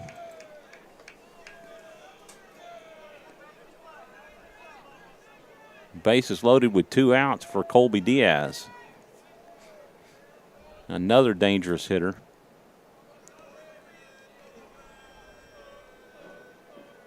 The 2-0 from Denton. Strike down the middle. And the count goes to 2-1. I imagine Colby had the take sign right there, trying to get to 3-0 with the bases loaded. Now he'll be swinging away. The 2-1 from Denton. This is cut on off the handle of the bat. Den score over and makes the catch. And that will do it for the Raider third. But the Raiders score 3 runs on 1 hit. And they leave the bases loaded. On to the 4th we go. The Raiders leading this one 8-2 over the Georgetown Eagles. We want to thank you for tuning in and watching Raider Baseball on SHN Sports. I'm Michael Francis alongside Steve Kithill and Michael Episuto, kind of by proxy since he's sitting right next to me. Andrew Kithill back on the pitch, the 4th. I think it's real important. Shut the door right here and get back to batting again. No runs coming in for Andrew, and just pitch solid pitching there. Well, he struck out the side in the 3rd,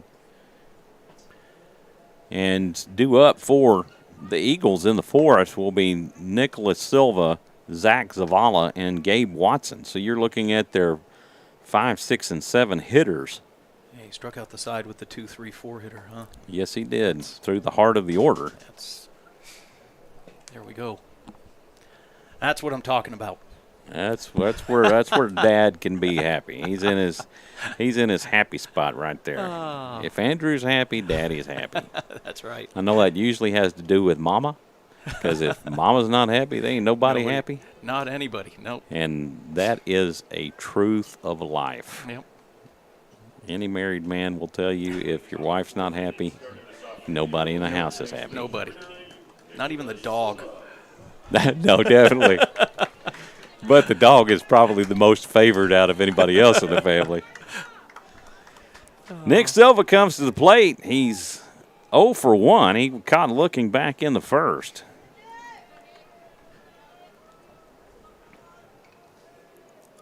Kithill from the windup, fastball, paints that outside corner, and as I've mentioned in this broadcast previously, nobody does it better. That had some juice on it. The 0-1 pitch misses inside, and that will even up at 1. I know that pitch missed, but it didn't miss by much.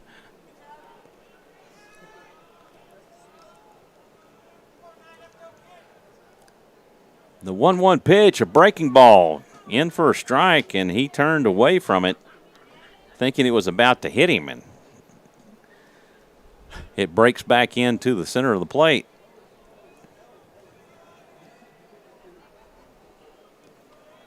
The 1-2 pitch, fastball on the outside corner, swung on and missed. for strike 3. And that will do it for Silva in the 4th. That will bring up the second baseman, Zach Zavala.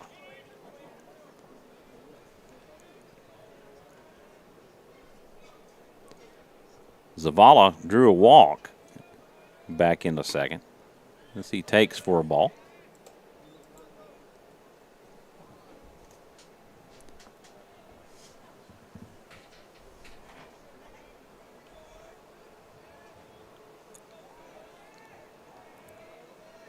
The 1-0 from Kid Hill cut on and missed. And that will even up the count at 1.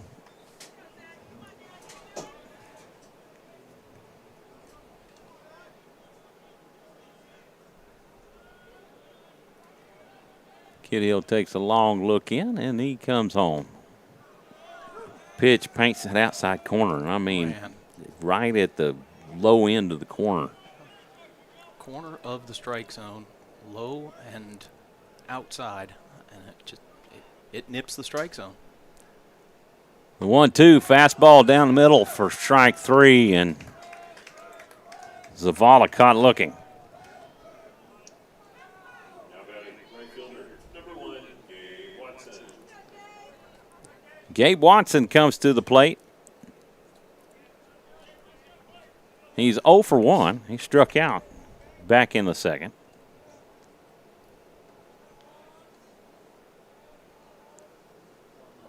Fastball down and away, swung on and missed for strike 1.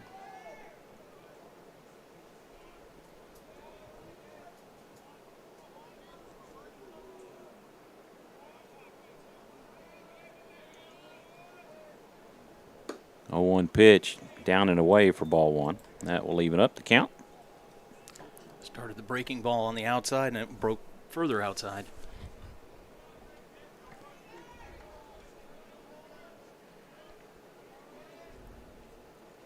The 1-1, a fastball high and inside for ball 2. Okay.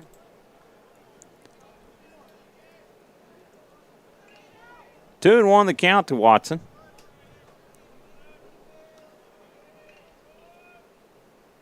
Fastball down the middle, cut on and missed for strike 2. Watson just could not catch up to it.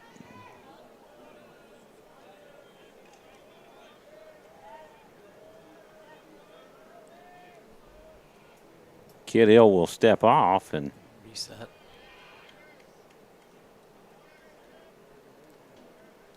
Reset and have Heinrich go back through the signs. The 2-2 pitch. Fastball in for strike 3, and Watson caught looking, and he strikes out the side for the second time in a row with 6 straight punch-outs. No runs, no hits, nobody left on. On to the bottom we go. Raiders leading this one 8-2 over the Georgetown Eagles. If anybody was curious, Dad's happy with that one. No, I bet Dad is. There we go. Due up for the Raiders in the 4th will be Templeton, Forsell, and Galloway. As the Raiders batted the entire lineup in that last inning. They had 9. In the course of two innings, the Raiders have batted 19. Yeah, that's. And from a pitching aspect, that's not where you want to be. No. Wade Denton back out to pitch the 4th for the Eagles.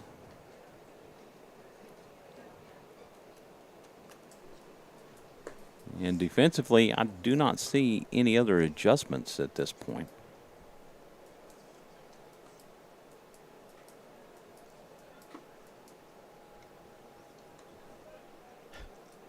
Very difficult, though, with the jerseys and the numbers, and right.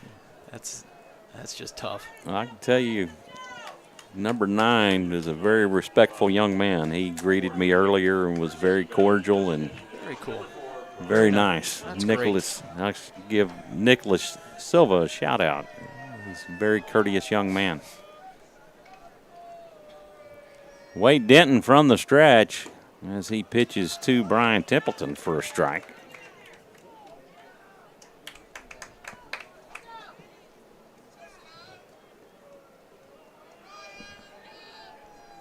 The 0-1 delivery, this is fouled off, back out of play, and Templeton quickly in an 0-2 hole.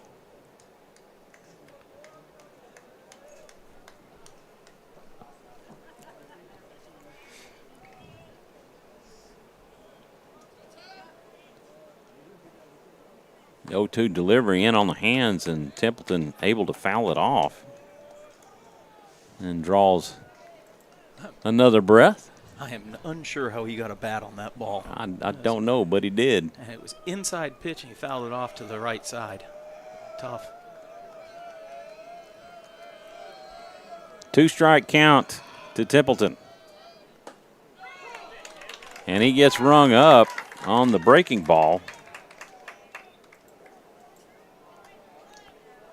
for out number 1. And that one might have looked a little bit up out of the zone, but, there's been a lot of them missed on calls that, you're not going to really fuss, right? Swing and a miss from Forcell as he stands in.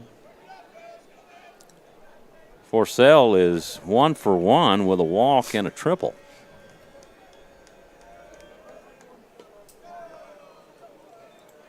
Pitch misses for ball 1. That'll even the count up at 1. Ryan Galloway on deck. The 1-1 pitch. Fastball down the middle for a strike. And the count goes 1-2.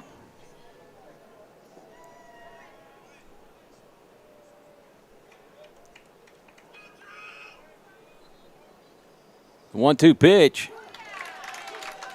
Right down the middle for strike 3, and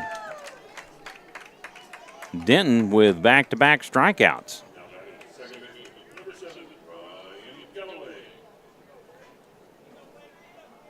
Ryan Galloway comes to the plate. He's 2 for 2 on the night with a home run and a single to right. Pitch from Denton just misses outside, and I'll tell you what, it was a pretty nice-looking pitch, to be honest with you.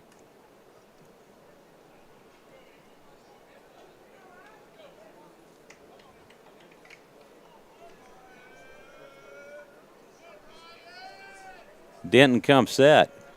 He delivers on the 1-0 high for ball 2.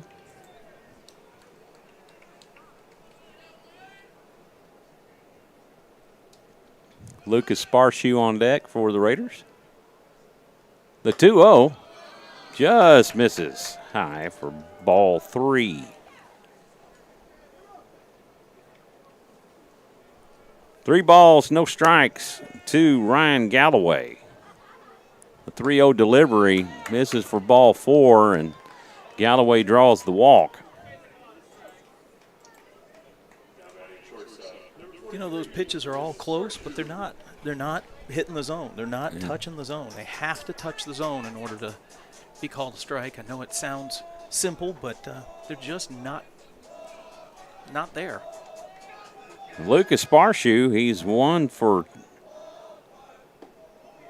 1 as he takes for a strike or cuts on for a strike.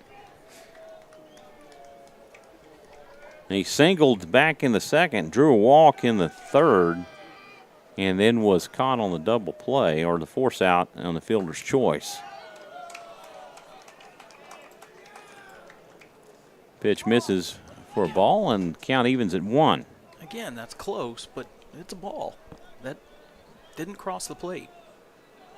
1 on with 2 outs. Raiders do their best work with 2 outs. The throw from Mazick in time, and that will do it for the Raiders as Galloway caught stealing. And the notable thing from that is Zach Mazick threw that from his knees. Yeah, that was a heck of a play. Whoops. That was a heck of a play by Zach there, the catcher. I think he even short hop picked it up and then threw it from his knees. That's That's an athlete.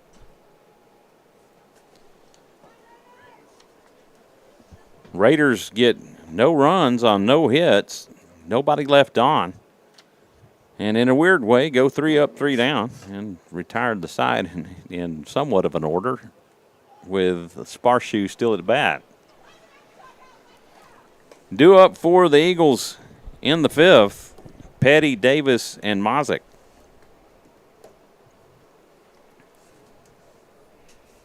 Raiders leading this one 8-2. They have 6 hits with 8 runs. No errors made so far tonight by Raiders.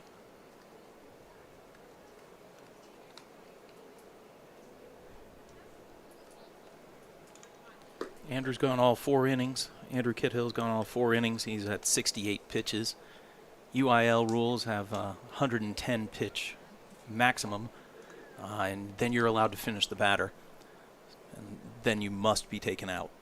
It's a kind of a safety thing, right? Yeah, well, there was a time when some pitchers had pitched 150 pitches in a game, and just ridiculous that they would be pitched that much. Yeah, Texas high school baseball had to come with a rule like that. And then there's mandatory rest time after that. So you really have to have 2 pitchers through district because you play 2 games a week. You can't have just one guy go the whole time. And Petty comes to the plate. He's 0 for 1. He struck out back in the 2nd.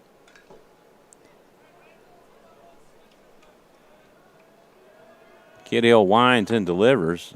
Petty shows bunt and lays off for ball 1. I'm not sure.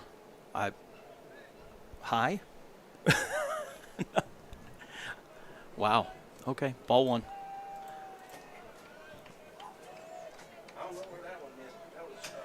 The 1-0 misses outside for ball 2.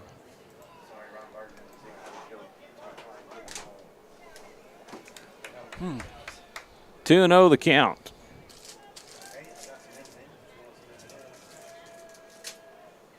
Pitch from Kidhill cut on and fouled off for a strike.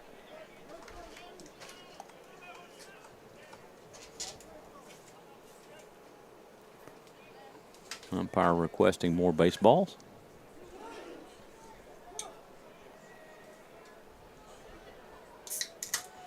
Kidhill steps off and resets, and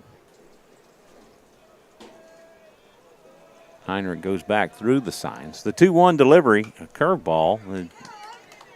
Tried to check his swing, and he didn't commit to that swing, did he? No, he fouled that one off. Check swing and a foul tip. And that will even the count. No, absolutely not. The 2-2, that's in for strike 3 as he's caught looking, and he knew it. That will bring up E.J. Davis. Davis 1 for 1 with a single.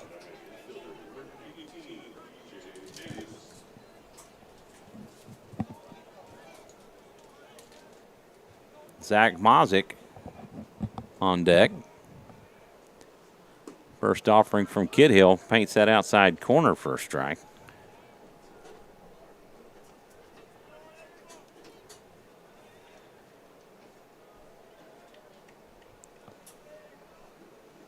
The 0-1 gets the outside corner at the top of the zone for strike 2.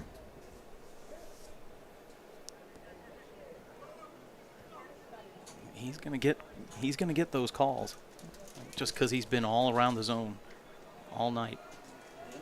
The 0-2 pitch cut on and missed for strike 3, and Davis goes down swinging.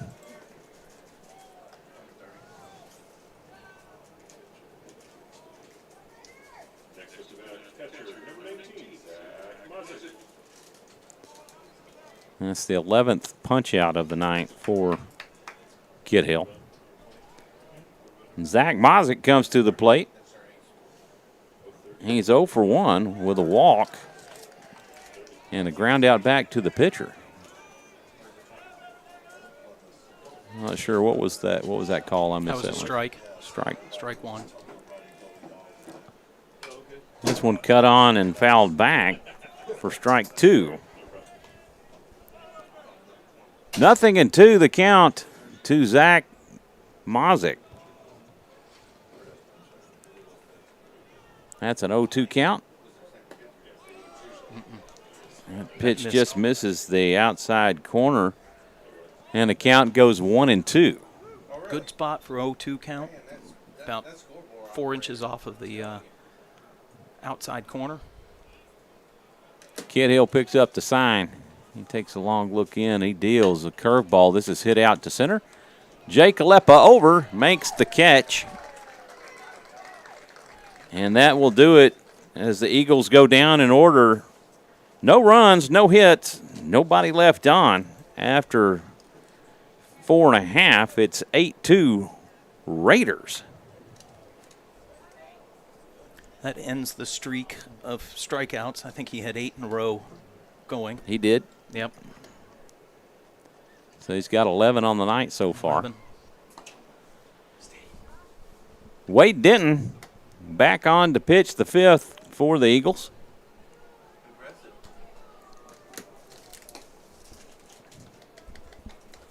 He will face Sparshoe, Heinrich, and Solomon.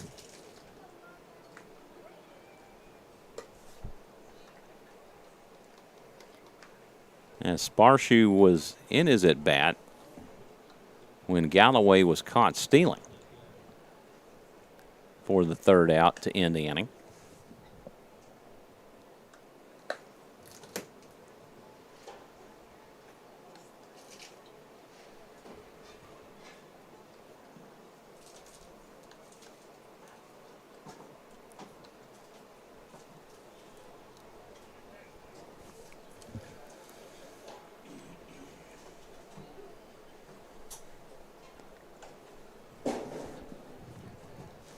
Unfortunately, when games go like this, they have a tendency to go long. We're already at an hour and 45 minutes Yeah, 4.5 innings in.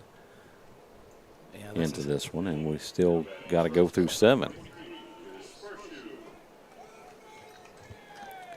Lucas Sparshoe will get us started here in the bottom of the 5th. Sparshoe with a single and a walk. Carter Heinrich on deck. First pitch offering hit back up the middle. That's played by Hoadley. Hoadley throw over to first, and that will do it for Sparshoe. That will go 6-3. Hoadley's a really good, sure-handed shortstop there. Temple College has a good one.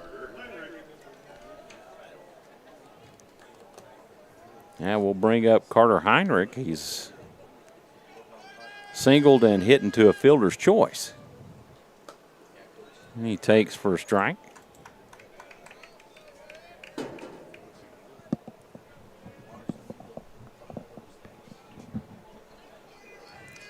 Denton comes set. He delivers on the 0-1 down and away for a ball.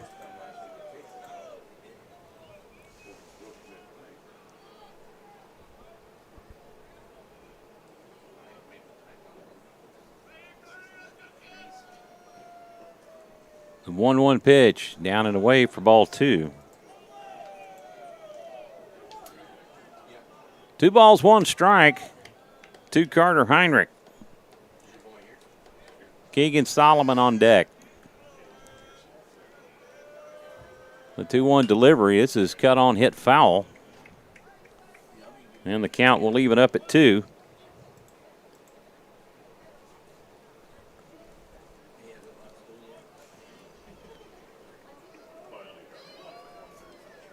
You know, Georgetown's uniforms to me are kind of reminiscent of the Chicago White Sox back in the 80s. Yeah, a little bit. I see that.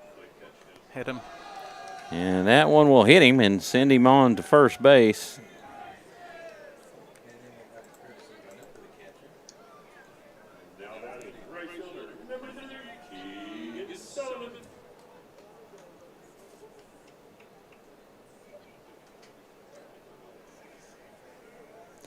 5 batters have been hit by Eagle pitching tonight. Has it been 5? 5 That's batters. surprising. Wow. Yeah. Yes, he has. In the second and third innings. So he's 0 for 1. He's popped up to first as he takes for a fastball for strike 1.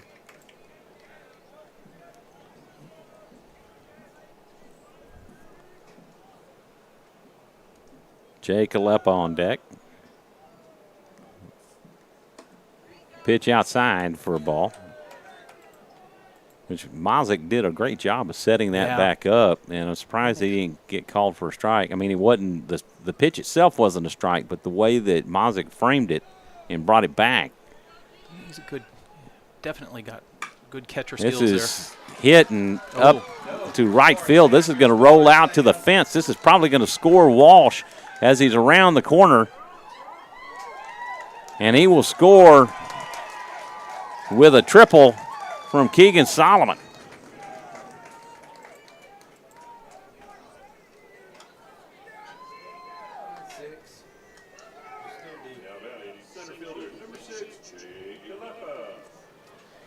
Alepa, let's run the book on him so far. A strikeout, a walk, and a hit by pitch.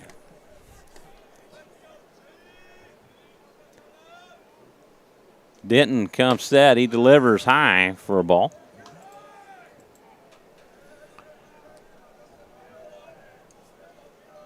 Georgetown trailing 9-2 in this contest. 1-0 pitch. It's interesting. Goes wide outside, and count goes to 2-0. It's interesting how Georgetown is playing this right now. They have the shortstop kind of halfway. I don't know if they're trying to cut down the run on a ground ball. Pitch misses for ball 3. 3-0 the count to Jake Alepa. Kind of seems like if a ground ball is hit, hard ground ball to shortstop, he's trying to come home with it. The pitch in for a strike on the inside corner. Then again, if a hard ground ball to second base, I think they're just going to go to first. So anything to the right side will score another run. The 3-1, that's outside for ball 4, and there was no doubt about that one. That was way outside. Runners on the corners for Oscar Salazar. Salazar popped up into an infield fly rule. Have a mound visit here. His last at bat, and that may be all we see of Wade Denton. 58 pitches now. Yep, he's calling in the left fielder.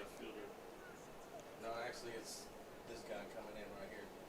He's bringing him a different glove. Oh, okay. So E.J. Davis will come on in relief of Wade Denton. And we'll see who the Eagles send out for left field if we can see his number. Oh, no, it's a flash. I can't make it out. I got a pair of binoculars somewhere in my backpack, but it may be 17 if they have a 17.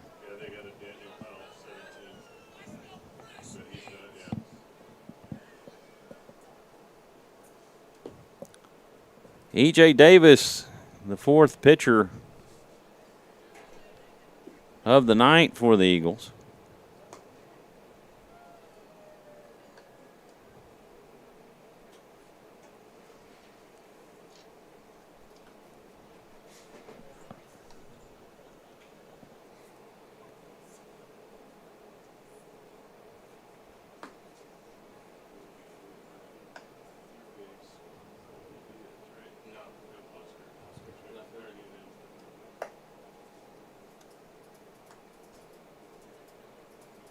So Wade Denton goes 2 innings. Jaime Lopez goes a 3rd, and Logan Smith, the starter, goes an inning and 2/3.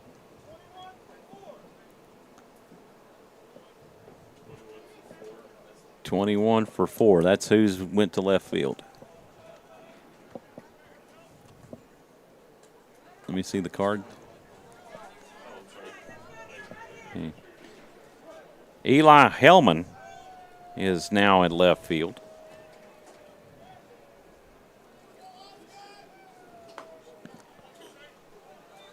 First pitch in for a ball.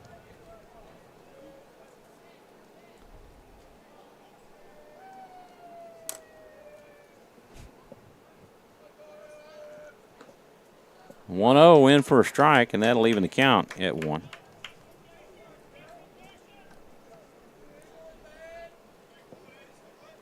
This is the 4th at bat of the night, or the plate appearance anyway. Watch Alepa. Oh.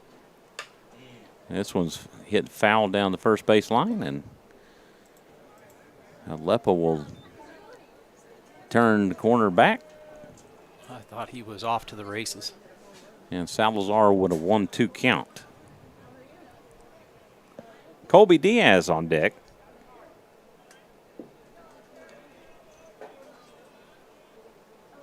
Pitch from Davis. This is hit out toward left center, and it's out of the glove of Hellman. That will score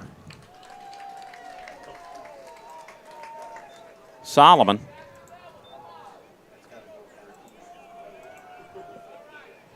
That was a long run for the left fielder, but it did hit him in the glove. That will go E7.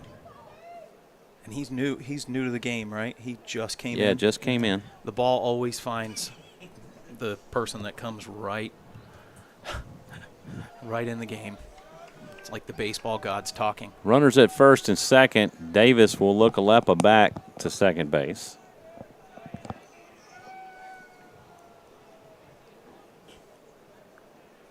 Two on with one out here in the 5th. Pitch down and away for ball 1.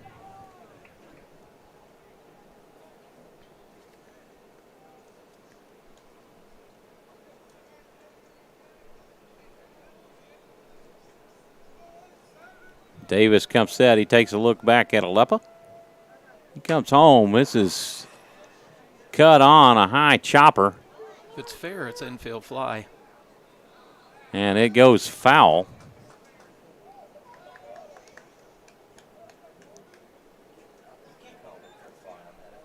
No, it has to go fair. Yeah, it has to go fair. I think he was saying if it's fair, it's an infield fly. And it was not fair.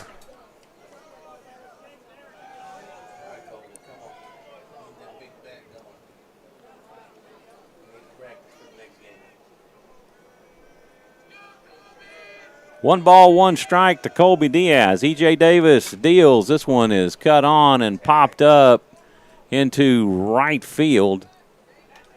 Zach Zavala over from second base and makes the catch.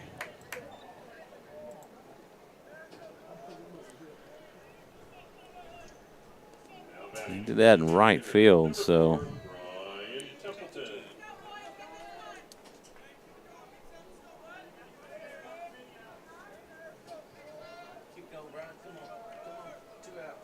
Ryan Galloway comes to the plate. Oh, Brian Templeton, I'm sorry. I heard what sounded like Ryan, but it was Brian. Brian Templeton. Look in your book, Francis. You'll figure it out. Raiders leading this one 10-2 as E.J. Davis dumps a big, nasty curveball in on Brian Templeton for strike 1. Yeah, that was a tough pitch. That was good pitch by the Georgetown pitcher there, but Davis comes set. He looks Alepa back to second. Pitch misses outside for a ball. 1-1 the count to Mr. Templeton. Drew Forcell on deck for the Raiders. Davis takes a long look in. He delivers that big, nasty curveball again. And it's that one that's got that 12-6 type drop to it. Tough to hit. Very tough to hit. 1-2 the count.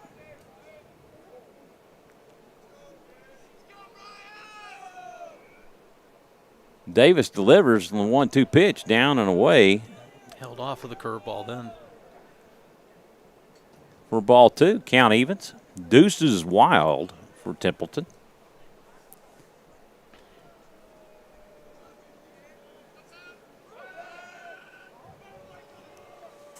Davis actually steps off with no intention to throw toward Jake Alepa, but Alepa stays off for long enough that he actually entices him to make a move to go that direction.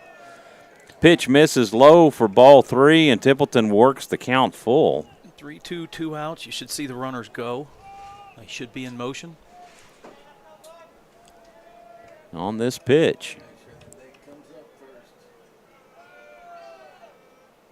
The payoff pitch, this is fouled Man, out of play. Brian's having some really good at-bats. I mean, I know the walk that he had, and it's just a walk, but to see 11 pitches, and now he's seeing 7th or 8th pitch of this at-bat. I'll tell you, he has seen more pitches than any Raider batter, with the exception of maybe Drew Forcell. But I would say that, yeah, because that one pitch, that one at bat, he had 11 pitches. He's just, I mean, that's just a buzzsaw to the opposing team's pitching staff. The payoff pitch, this is cut on and hit out toward center field. Andon Petty over makes the catch. And that will do it for the Raider 5th. Let the Raiders get 2 runs on no hits, 2 left on. After 5 complete, it's 10-2 Raiders.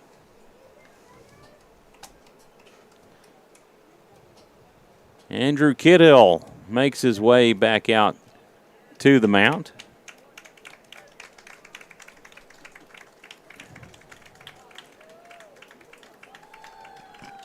Trying to get a little spirit going.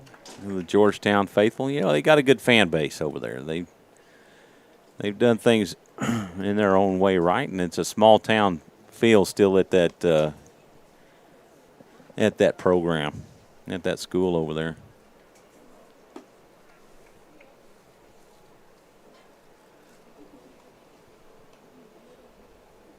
Due up for the Eagles in the 6th, Hoadley, Bell, and Dinscore.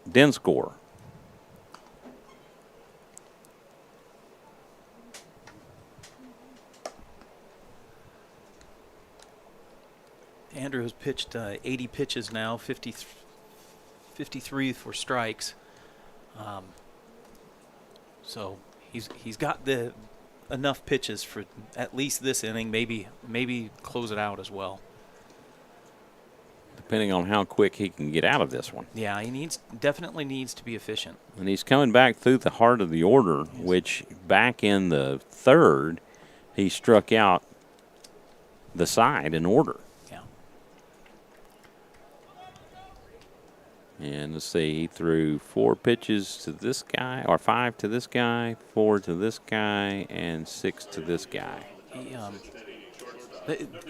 All 3 of these hitters that he's facing right now, this inning, are very dangerous. Rowdy Hoadley comes to the plate. He takes for a ball.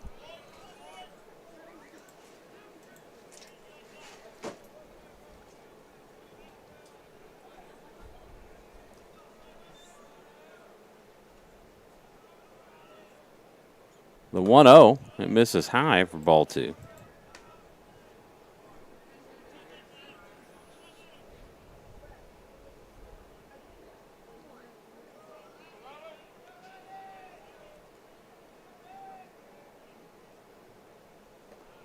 Delivery in the dirt for ball 3. And Hoadley with a 3-0 count. Pitching with a big lead, you just got to throw strikes and let the defense work. Exactly.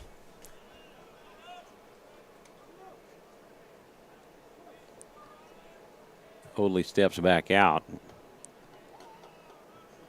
He resets and gets ready to go back. 3-0 pitch from Kid Hill, high and outside for ball 4. Lead off walk. That's not. 4-pitch walk.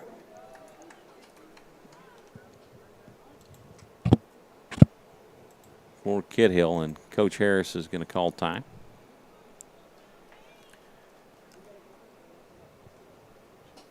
Those 2 runs are because of leadoff walks, so we just need to.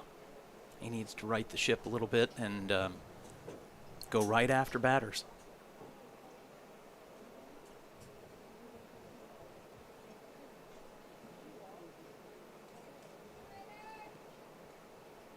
A short visit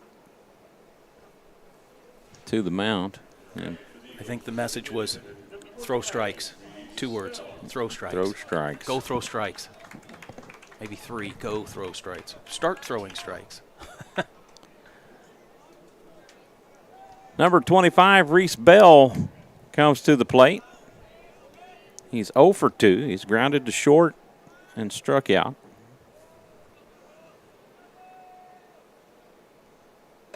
Kid Hill delivers high for ball 1.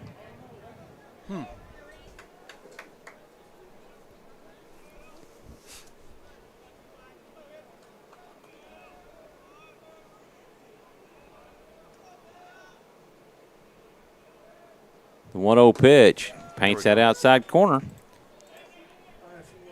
Ta-da. See, I told you I could do it. There we go. Do have some activity going in the Raider bullpen.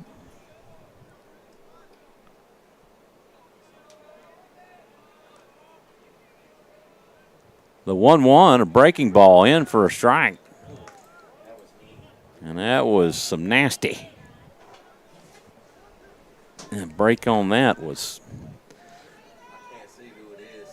maybe James Hunt. I can't tell. That looks like James Hunt. The 1-2 swung on and missed for strike 3. And that will do it for Bell. First baseman, number 12, Bo Dinscore, will come to the plate.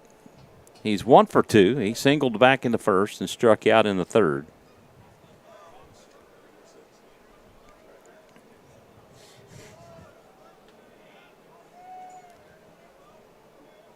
One on with 1 out. Oh. And that bounces away. Going to third. Nope. From Heinrich. And Hoadley will advance to second on the wild pitch. You know, that was a wild pitch. Yeah. So really the Rouse Raiders need to understand, runner on second means nothing. It's just another run. We would still be up by 7 if that runner scores. Get outs and get out of this inning. That's right. Outs is what we need. That's hit over to short. Sparshoe will hold on to it. So that ball was hit so softly that there was really no play for Sparshoe. And Lucas wisely held on to it and ate the ball. Not throwing it away, anything like that. I think that's a very heads-up senior leadership type play. Well, he looked to see if the runner was rounding like he was going to go home and make a throw over to Diaz at third or possibly even go home with it. That puts runners on the corners for Nicholas Silva. Just got to get some outs. Doesn't matter. These runs don't matter. Silva's 0 for 2. He was caught looking back in the first and struck out swinging in the fourth. That is hit foul and threatened to roll back in. Or I guess it hit off his foot. So no, they were. Yeah. Even if it had rolled back in, it wouldn't have counted. But it does count as a strike. 1-1, the count.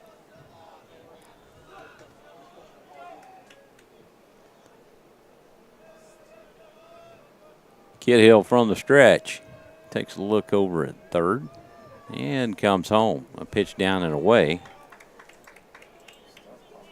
for ball 2. Fatigue might be setting in here. He's 93, 94 pitches into this game, so. Checks runner at first. Takes a long look home and delivers. This one's cut on and fouled back for strike 2. 2-2 the count to Nicholas Silva.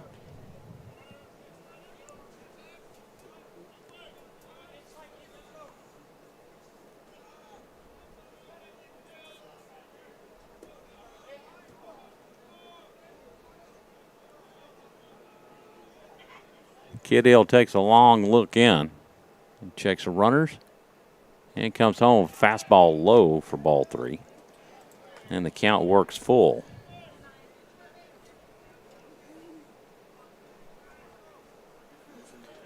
Just take a deep breath and try to get one more strike. Go deep in the well.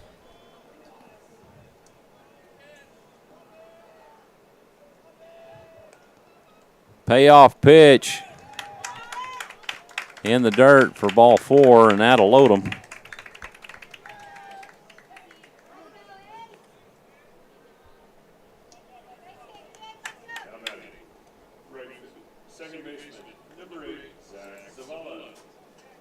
The second walk of the inning issued by Kid Hill.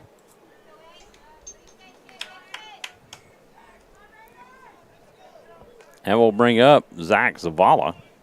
Zavala has walked and struck out looking.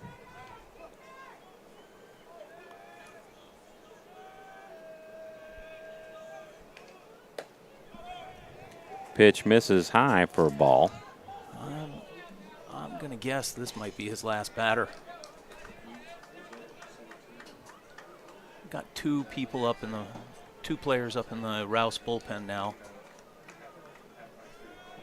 Bases full of Eagles at this point. It's fouled off for a strike as Zavala just gets a piece of it.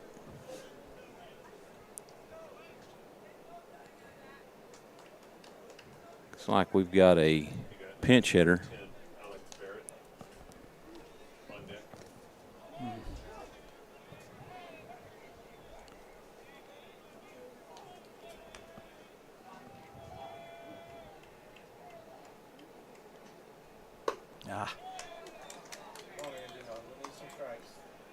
The fatigue, when you start to get fatigue, your mechanics go just a bit, causing a little more wildness. 2-1 to count. The 2-1 pitch. Wow, just misses. I'm surprised that was not a strike. And the count goes 3-1. How's it been 50-50 all night long? I don't know.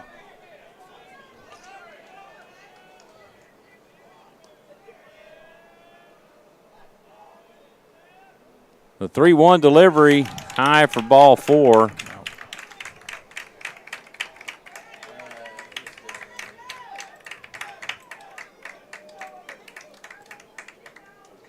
And Kid Hill has just run out of gas.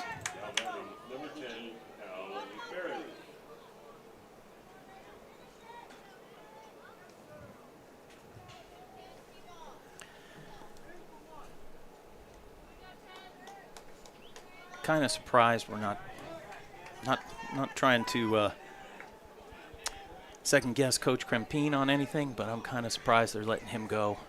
Another batter. Alex Barrett in to bat. He swings and misses for a strike. Batting in place of Gabe Watson. Watson with back-to-back strikeouts.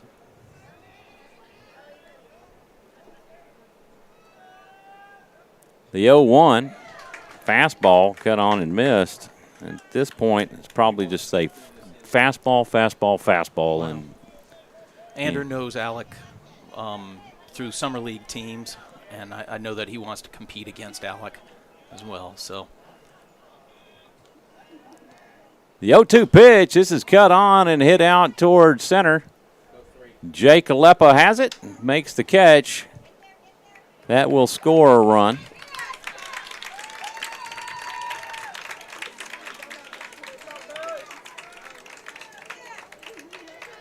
And a sacrifice fly for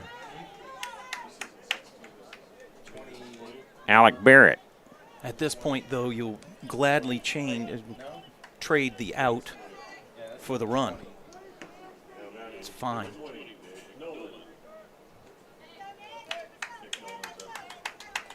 Number 20, Nick Nolan, will be batting for Andon Petty.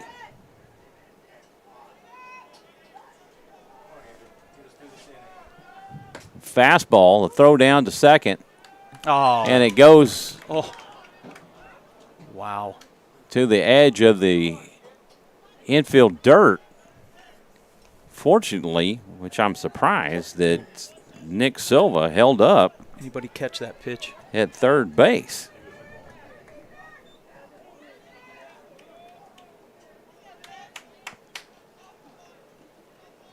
One and 0 the count to Nick Nolan. Close the window.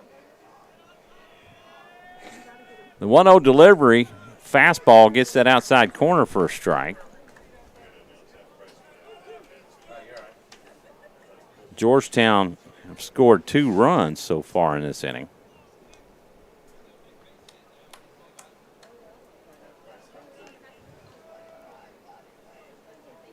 The 1-1 pitch, a fastball just up out of the zone for a ball. We have a count. 2-1. 1-2. 1-2. 1-2. Yeah, I'm sorry, get that right. That's all right. That first pitch was a strike, a called strike. I think I just marked it in the wrong spot. Oh yeah, there it is. Out of the inning. Okay, Mama. Just want to let everyone know that the snack bar is still open. Hot foods are half price. Chicken snacks and pizza rolls each for $1. The Eagles end up scoring 2 runs on 1 hit, 2 left on. On to the 6th we go. Raiders leading this one 10-4 over the Georgetown Eagles. That will close the book on Andrew. He's at 108 pitches, so he will not come back out for another one batter. 108 pitches, 66 of them go for strikes, 13 strikeouts for the night. 3 hits, 4 earned runs, and does that say 5 walks? 5 walks. Most of them coming in that last inning. Wow. Yep. Just walked it off. Did they really? They were down 2-1. Milan pitched the whole game. Who are they playing? Liberty Hill. Liberty Hill. Leander. E.J. Davis back out to pitch the 6th for the Eagles. Yep. And he will face Forsell, Galloway, and Sparshoe. Going into the bottom of the 6th inning. Starting us off, first baseman, number 1, Drew Forsell. Come on, we need about 10 more runs. It's going to be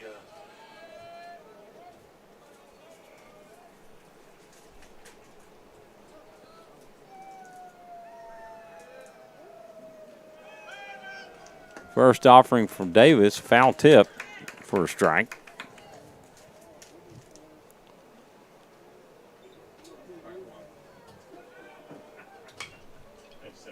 Forsell fouls this one off for strike 2.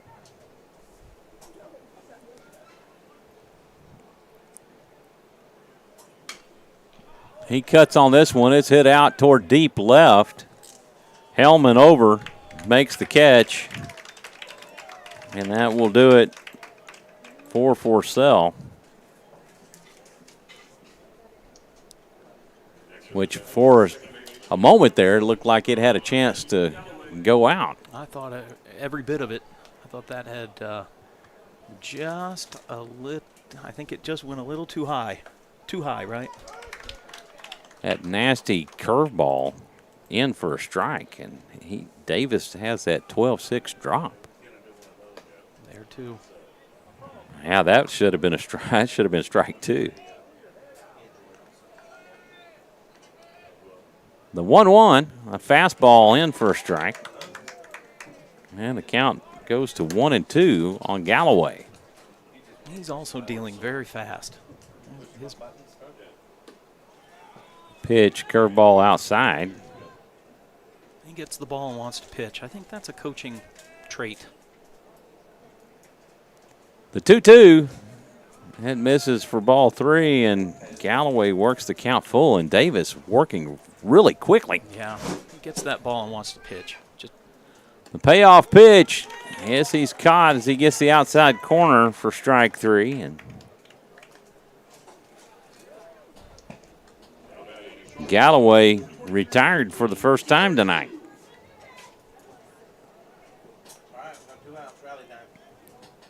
yeah, we got him where we want him. 2 outs, nobody on. Sparshoe will come to the plate. Takes for a strike.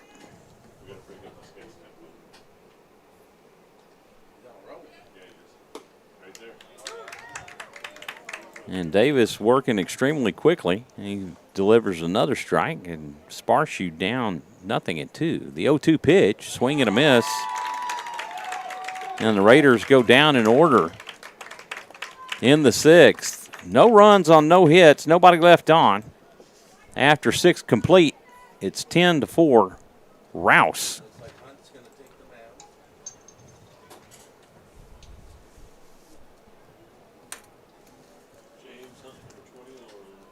Number 21, James Hunt, comes on in relief of Andrew Kidhill.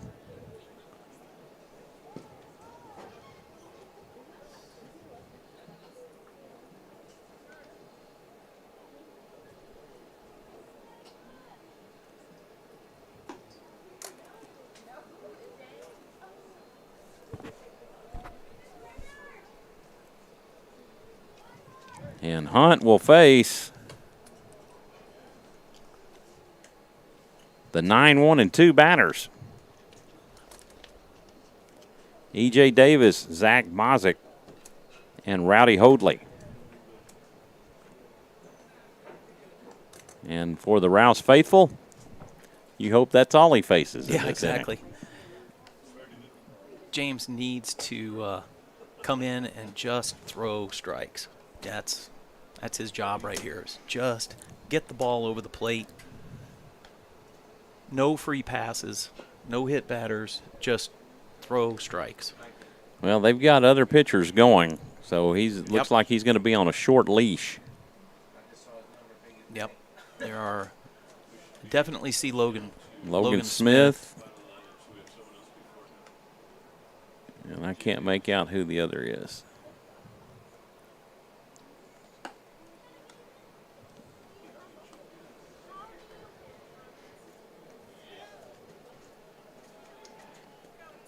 Maybe a number 11 for us. Batting number 18, E.J. Davis. E.J. Davis will come to the plate. He's 1 for 2. He singled back in the 2nd, struck out in the 5th.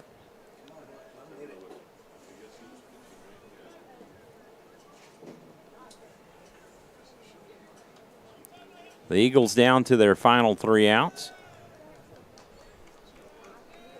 James Hunt on in relief of Andrew Kidhill. Pitching from the stretch. Slider in for a strike.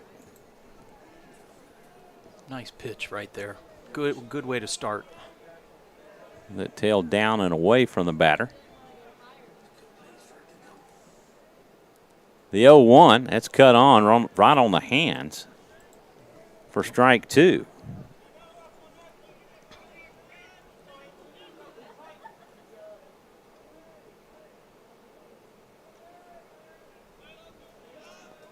Nothing and 2, the count to Davis. The 0-2 delivery, that's cut on and hit out to right. That is a fair ball. Solomon has it, and Davis with a double.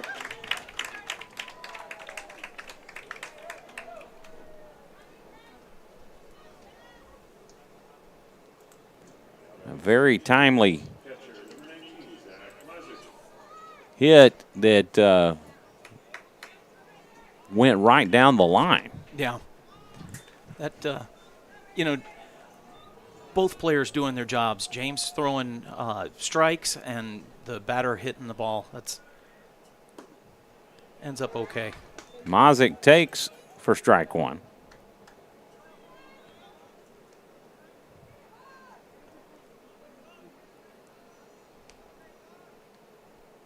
Hunt comes set.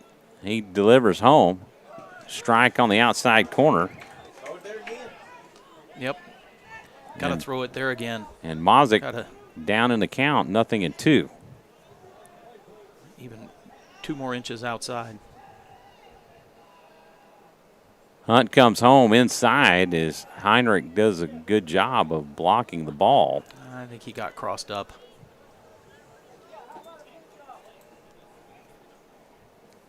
He threw a pitch that was not called. Maybe a curveball that he was expecting a fastball. The catcher. 1-2 the count to Mazick. Hunt comes set and delivers a breaking ball, cut on and fouled back. And I tell you what, if you're going to throw that pitch, you couldn't ask for a better location than what he had on that right there.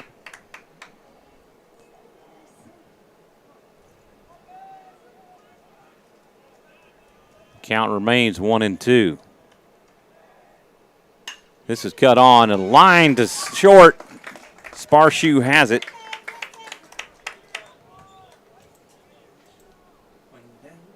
For out number 1. And that will bring up Rowdy Hoadley. Hoadley with a sacrifice bunt, a strikeout, and a walk.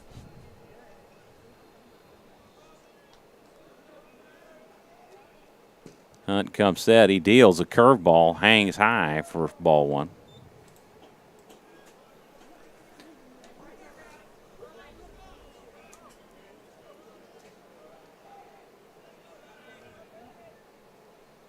Fastball.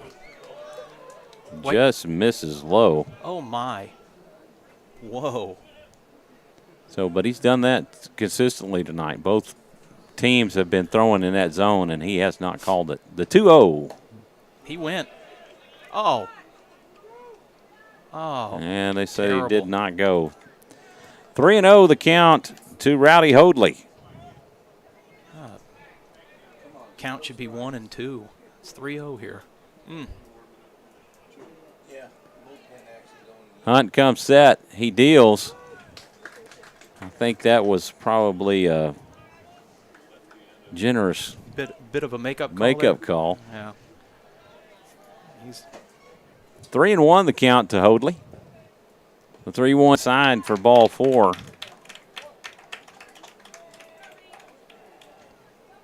Runners at first and second with 1 out.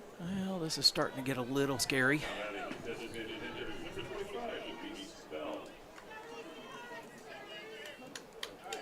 As Reese Bell comes to the plate. Number 3, 4 in their lineup, Reese Bell and Bo Dinscore on deck. They both can put the ball over the fence. First offering cut on and missed for strike 1, and it looked exactly like what Bell was attempting to do right there. Yeah, I believe he's a big junior. The 0-1 pitch cut on and missed for strike 2.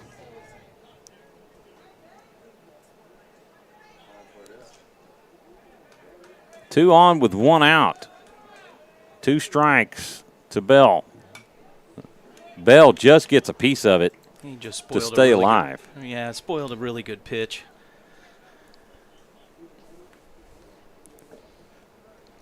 That's what good batters do, right? Absolutely.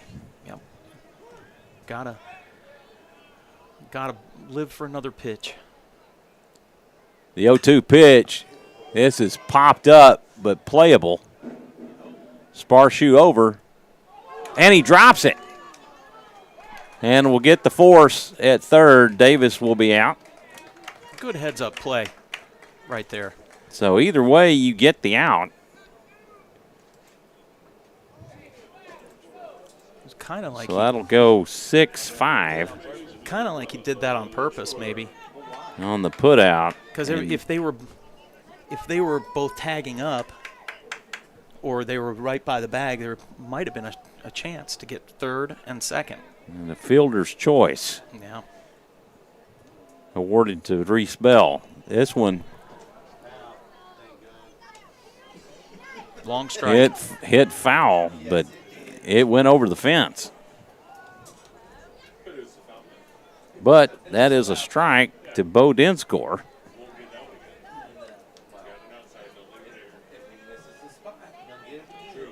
The Eagles down to their final out. They have runners at first and second. Next pitch from Hunt is a shot down the third baseline off the glove of Colby Diaz. And I'm not sure how they're going to rule that. I think that's going to be an E5.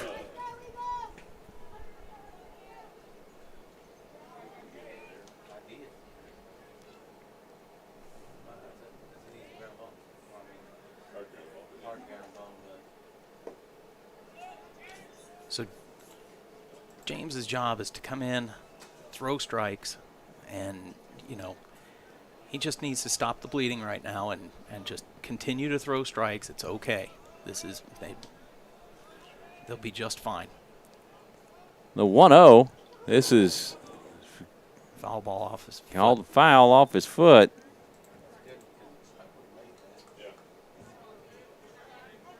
And that will even the count up at 1. Georgetown down to their final out with Nicholas Silva at the plate.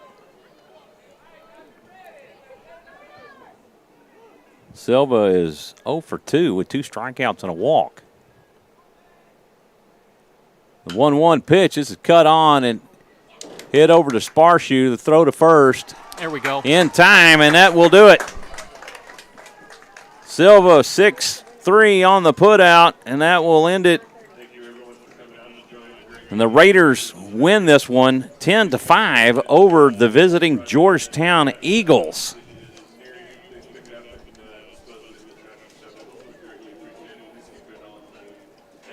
Logan Smith will be charged with the loss for Georgetown, and Andrew Kidhill will pick up the win for the Rouse Raiders. Kidhill goes 6 innings.